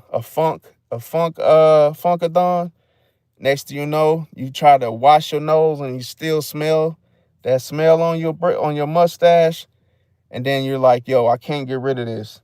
Can't get rid of this. That's how it was for me. I couldn't get rid of the smell. And I literally like just threw up, because it was like, it was so intense that I was just like, I was taking like a rag of soap and just like scrubbing my face and nose, and I could still smell that stench that I was just like, ugh, just threw up. And then I was like, man, never again. And the crazy part about it, it wasn't like a funky smell. It's just like it was a fruity scent from a spray or something that she used, that she wasn't, I don't think she was supposed to use that down there. But she was bad. Like she wasn't ugly at all. But it was just this fact that she sprayed something that I got too much a whiff of, that was stuck in my nostrils, to where it was in my mustache, my nose. And I'm like, yo, I can't even like sleep. I couldn't even like eat nothing, no food wise. And then once I barfed, I felt better. But it was like the smell was just lingering to where I said, nah, bro, never again. But I was young. I was too young to really know like what was what. But that shit scared the hell out of me, man. Cause I was like, why am I still smelling? Like what? I was like, why is I'm still smelling that smell, bro? It was bothering me. Like, I don't know if y'all ever went through something like that before. Like you smell something, it's just like you can't get rid of it. That's what made me throw up, because I couldn't get rid of the smell, y'all.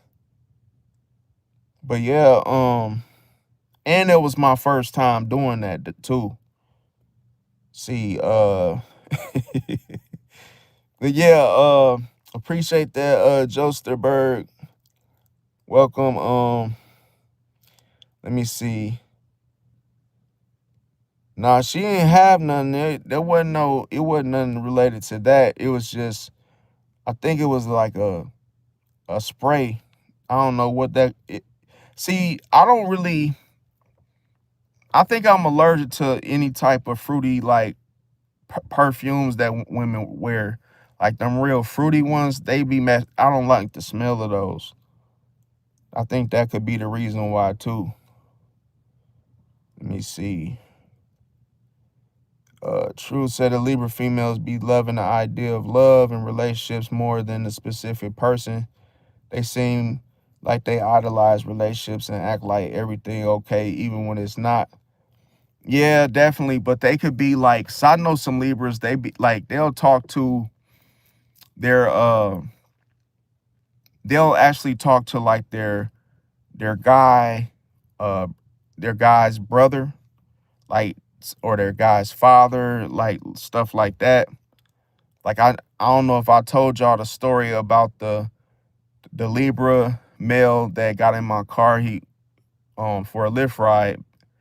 This was like a couple years ago though, but he had told me how he was going to a hotel to screw his wife's daughter. And the daughter was like 20, in her 20s. And the daughter agreed to the request of the Libra husband, of, her mother. So that's sick that the Libra would go behind his wife's back to sleep with her daughter. It wasn't his daughter, but it was her daughter. And it was like this was something they was just continuously doing, meeting at the hotel, screwing around.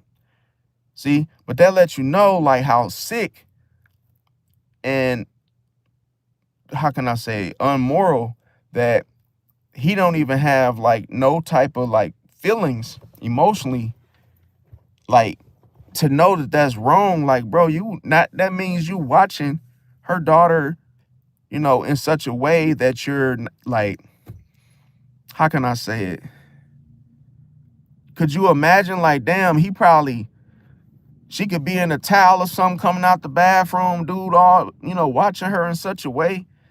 But that's just crazy. And then this man told me that. Like, I didn't ask him anything about that. That man told me that himself, like, yo, me, yeah, he was like, yeah, man, I'm about to go smash, you know what I'm saying? I'm finna go smash my wife, daughter right now. I'm like, and then when he said it, I thought he was talking about like a younger daughter. I'm like, what the and then he was like, no, man, she of age. She of age. Yeah, she like in her 20s, man, but it ain't my it ain't my daughter. He was like, it's hers, But he was like, yeah, man, he was like, do you think that's the right thing?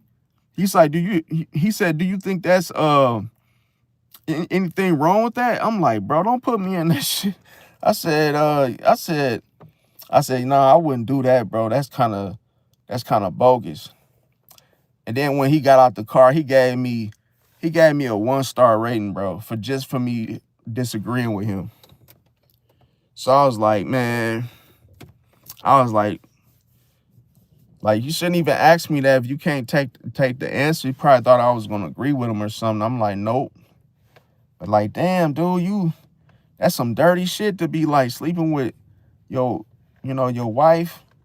Even if she is in her 20s, like, bro, so it's still her daughter. Why would you do that, bro? If you married to her mama, like, that just lets you know, man, people be out here sick, bro. They don't be giving a damn, bro. They call that incest, where people be sleeping with their own like kin and stuff. Yeah, facts, Palace. Yeah, I always say the same thing. You supposed to have like 2 separate wash rags, one for your face and then one for your, what. And then, like, some people don't do that because they don't be wanting to dirty up, so many towels, but you just gotta wash them. Let me see. Yeah, See, and that's another thing too. And not everybody can kiss though. Like Misty, some people, I realize too, when you kiss people, sometimes they be like, cause you know everybody don't know how to kiss, but like some people kiss, but they be like slobbing in your mouth and all that type of stuff. It's just some people just like, that happened to me so many times where I had to pull my head back and like move to the side because they trying to put they damn it's like they feel like they trying to, so you know, so what they call that, like they trying to just put they tongue or something all in your mouth and shit, like just weird stuff. Like sometimes that's the thing, everybody be having the threat, just different stuff they into. But then you gotta be careful. You don't want to, you know, somebody got mono or something. You don't want to catch that from that's more like a kissing disease, to where, you know, you gotta be careful out here. But yeah, I love y'all. Smash the like button if you resonated. I got a lot of videos I gotta drop. Don't forget to check out Team Pisces if you haven't, as I'll be uploading more content on there as well, going live on there as well. And let me see, Missy said, yeah, I don't really like, yeah, Palace, I agree. I don't really like doing that kissing on the mouth. Say, Missy said, sex is a magic, gotta treat it like that.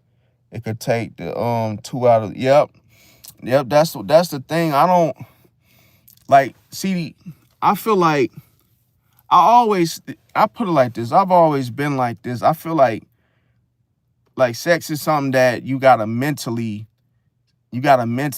have the stimulation first before you physically jump into it. Because like me, if a person won't talk about it, and they feel like it's a problem to talk about it, then I ain't gonna do it.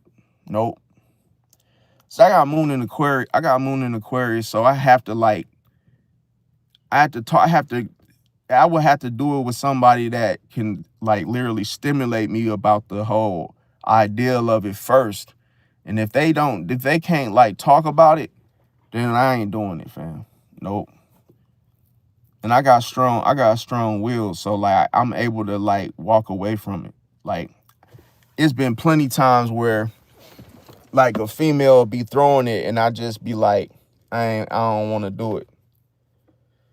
And I don't be feeling lame or feeling like, oh, I'm missing out. I just be like, if I don't really feel like I want to do it, I ain't doing it. Cause it's like, I feel like mentally stimulating is like more important because it lets you feel a little more safe, a little bit more like, cause people love language is different. Like, let's say you talking to a female and let's say she's rough, or she likes it rough, and it's not your style, fam. Like being too rough, and that's not if that ain't your style, it ain't gonna work for you. Like, so that's why I say like people love languages. You gotta know, like, if they not like, I ain't into all that rough shit. I can't even do all that. Nah, that stuff be making me, shit, I ain't going to jail for nobody. I don't like that rough stuff. But like, it's just like I say, I gotta be I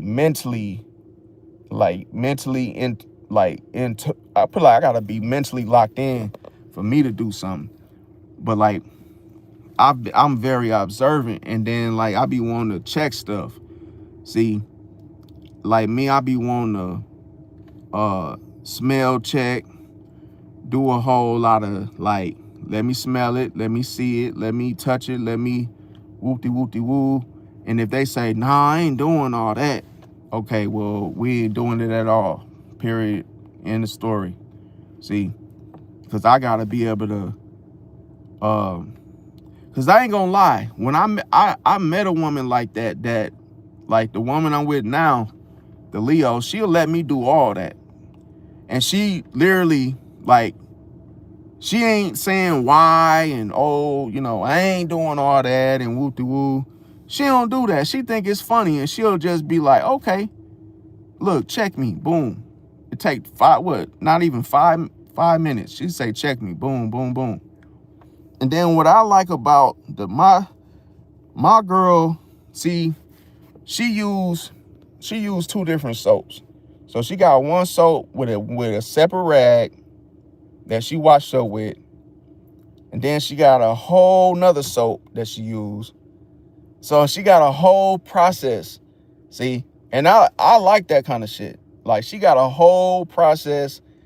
She got the different back scrubber, all kind of little like extra stuff. And it's like, when I watch her wash, I actually sat there and watched her wash up.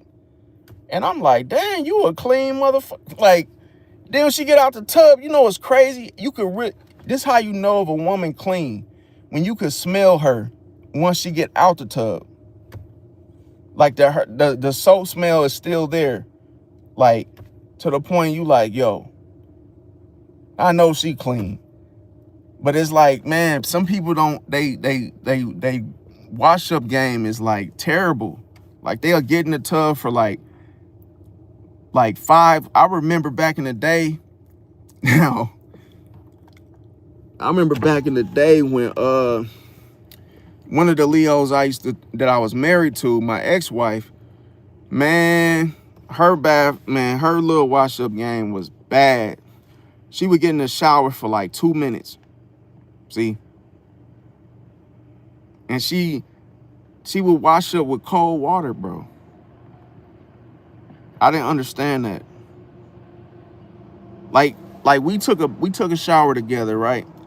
And next thing you know, I can't take no shower in no damn cold water. Hell no.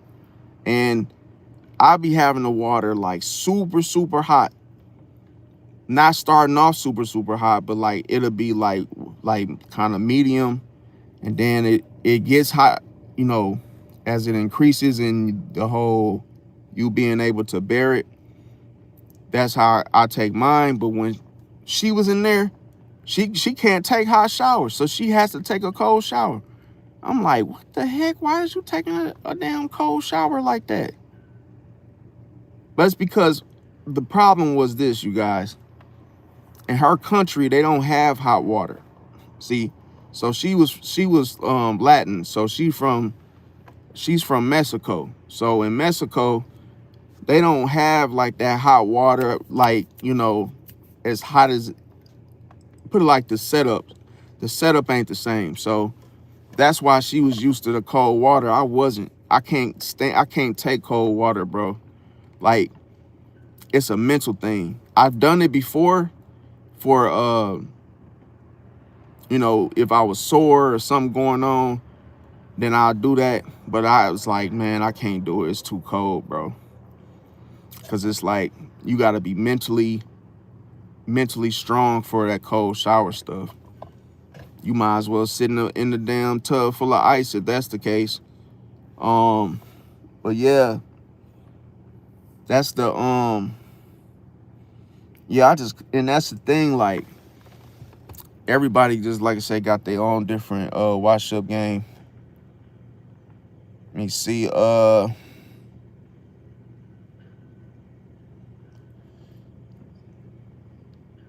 you got Venus in Aquarius. Oh, okay.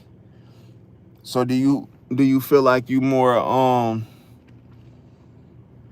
let me see, like, do you like, so how many of you have like friends with benefits? That makes sense.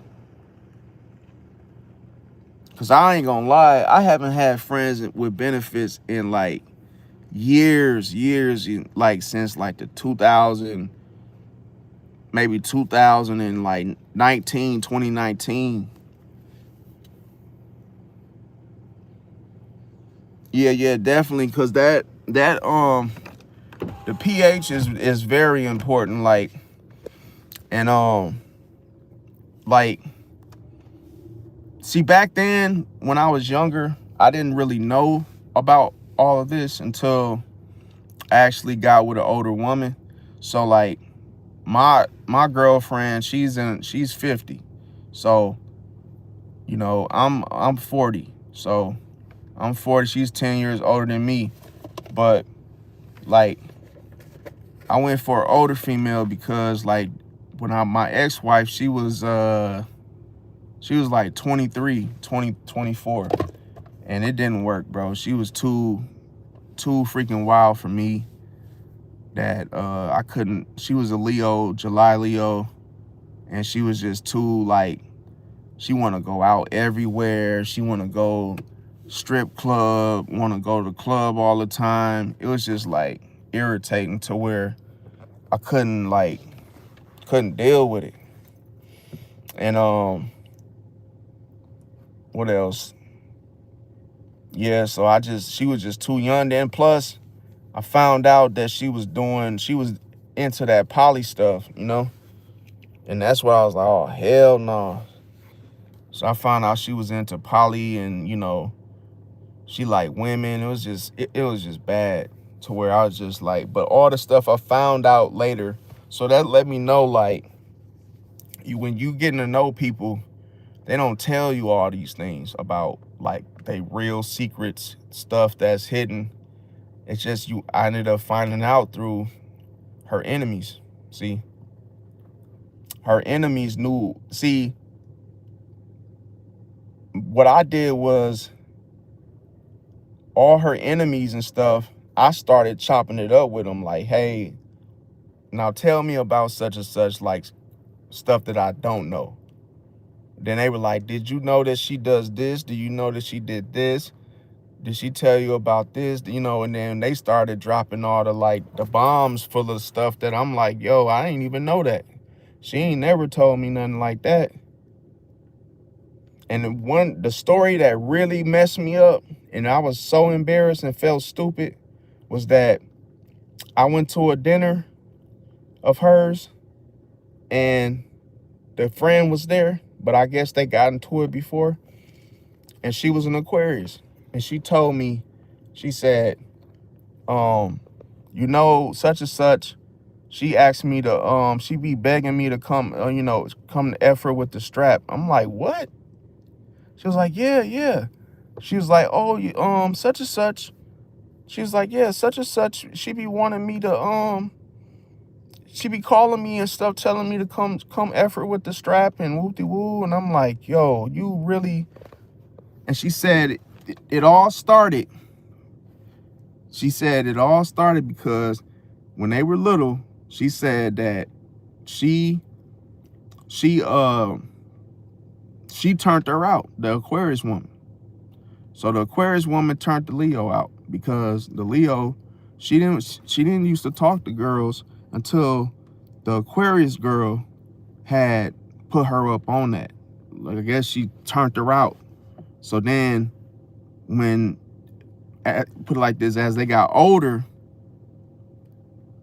then that's when the Leo is like kind of reminiscing, I guess. And then she's like wanting to go back and do those things that they used to do together. And that's what I didn't know moving into it with the marriage thing. And that's why I ended up having to divorce her, because she didn't, you know, see, people don't tell you they dark demons, like this stuff they got going on, and just like they keep it a secret. And then that's when I realized, like, oh no, you like girls, I can't mess with you. Like, nope. So it's like, but it was a secret. It was like a secret of hers. She didn't tell me. And then it was like, I found out through her Aquarius friend. You know, her Aquarius friend just had a big mouth, man. She just told it all, dropped the beans. Like, oh yeah, she be having threesomes and whoop-de-woo and foursomes. And I'm like, and I'm looking at the Latin girl. I'm like, yo, you ain't even, how the hell you doing all of that? You ain't small, you ain't big either, but you ain't like, how you getting around doing all that? To me, I'm like, damn, you must be getting flipped if you got that much flexibility, shit. But that's why I was like, man, It's just like people don't, that's what I say, even if you get to know people, it's like they still don't tell you everything. You ain't gonna know every single like nook and cranny of situation they used to do. But it made sense because I don't think she really knew how to receive that you know, about herself. So she probably was ashamed about it too. And then let me see, Misty said, she said you with a, just kidding, said cheaters, but when we cheat, yeah, I mean, it's like, I don't really think cheating, cheating is just like this. It's like, once it starts, it's like, cause I ain't gonna lie, I remember I used to mess with this one midget. She was a midget, but she was a Capricorn. And I had like this fetish of how can I say, fantasy. When I seen the midget, I was like, what the heck? And there was like, I was curious to the point I was like, man, I'm gonna need to try this. I need to try this. This is the opportunity, whoop-de-woo. And I tried it. I'm like, yo, I liked it. It was funny to me because I'm like 6'7", so I'm super tall. And then she's super short. So I'm like, man, I'm finna smack. I was like, man, I'm finna. As soon as I seen her, she was Latin too. So I was like, man, I'm finna put the work, boom. Problem is that I had committed adultery, y'all, because the Leo pissed me off because the Leo was like not coming home at night, was kind of like on some bullshit. I already knew what she was doing. I had a feeling she was seeing somebody. So what I did was, I'm like, I ain't finna be a victim. I'm finna go out there and find me somebody to fuck on. So sure enough, me living on the south side in Milwaukee at the time, it's full of like, you know, just Latin. It's Latin. It's like, they call the south side of Milwaukee Little Mexico. So it's like everybody on the south side is like Latinas and whoop-de-woo. And it's like, that's how the city is made. The north side is like where all the brothers and the sisters, and then, you know, way up north is the other ones. So that's how is you know, section. So it was like, the midget, how I ran into her was that it's this place called El Rey where you get like food at a grocery store. I was in El Rey getting like bananas and fruits. And then like I look and I see this lady walking, but she's like super short. And I'm like, yo, I said, how old are you? Whoop-de-woo. And then she told me, she was like, I'm 46. I said, 46? I said, dang, you know, kind of short. But just playing, I already knew she was short with her situation. Lab, boom, changed numbers. And then when she told me, like, oh, you from here? I said, yeah, I live on the south side. She said, me too. Then when I told her I stayed on 11th and Mitchell, she's like, oh, I stay on 13th and Mitchell. I was like, oh, okay, bet. You know. Then she said, oh, you should come over and have a drink with me and talk, whatever, boom. I said, bet. Soon as my wife had dipped, because my wife would leave and she would not come back till like 6 in the morning. Bullshitting, right? So I said, okay, I got you. Next thing you know, she pulled that whole disappear act again. I'm like, I ain't even finna call her. I'm finna go over here to the midget crib and get it in. So next thing you know, that's where I kept running off to. Middle of the night, lying, talking about I'm finna go to the casino. Next thing you know, I was going to the midget house to smash. Kept doing that.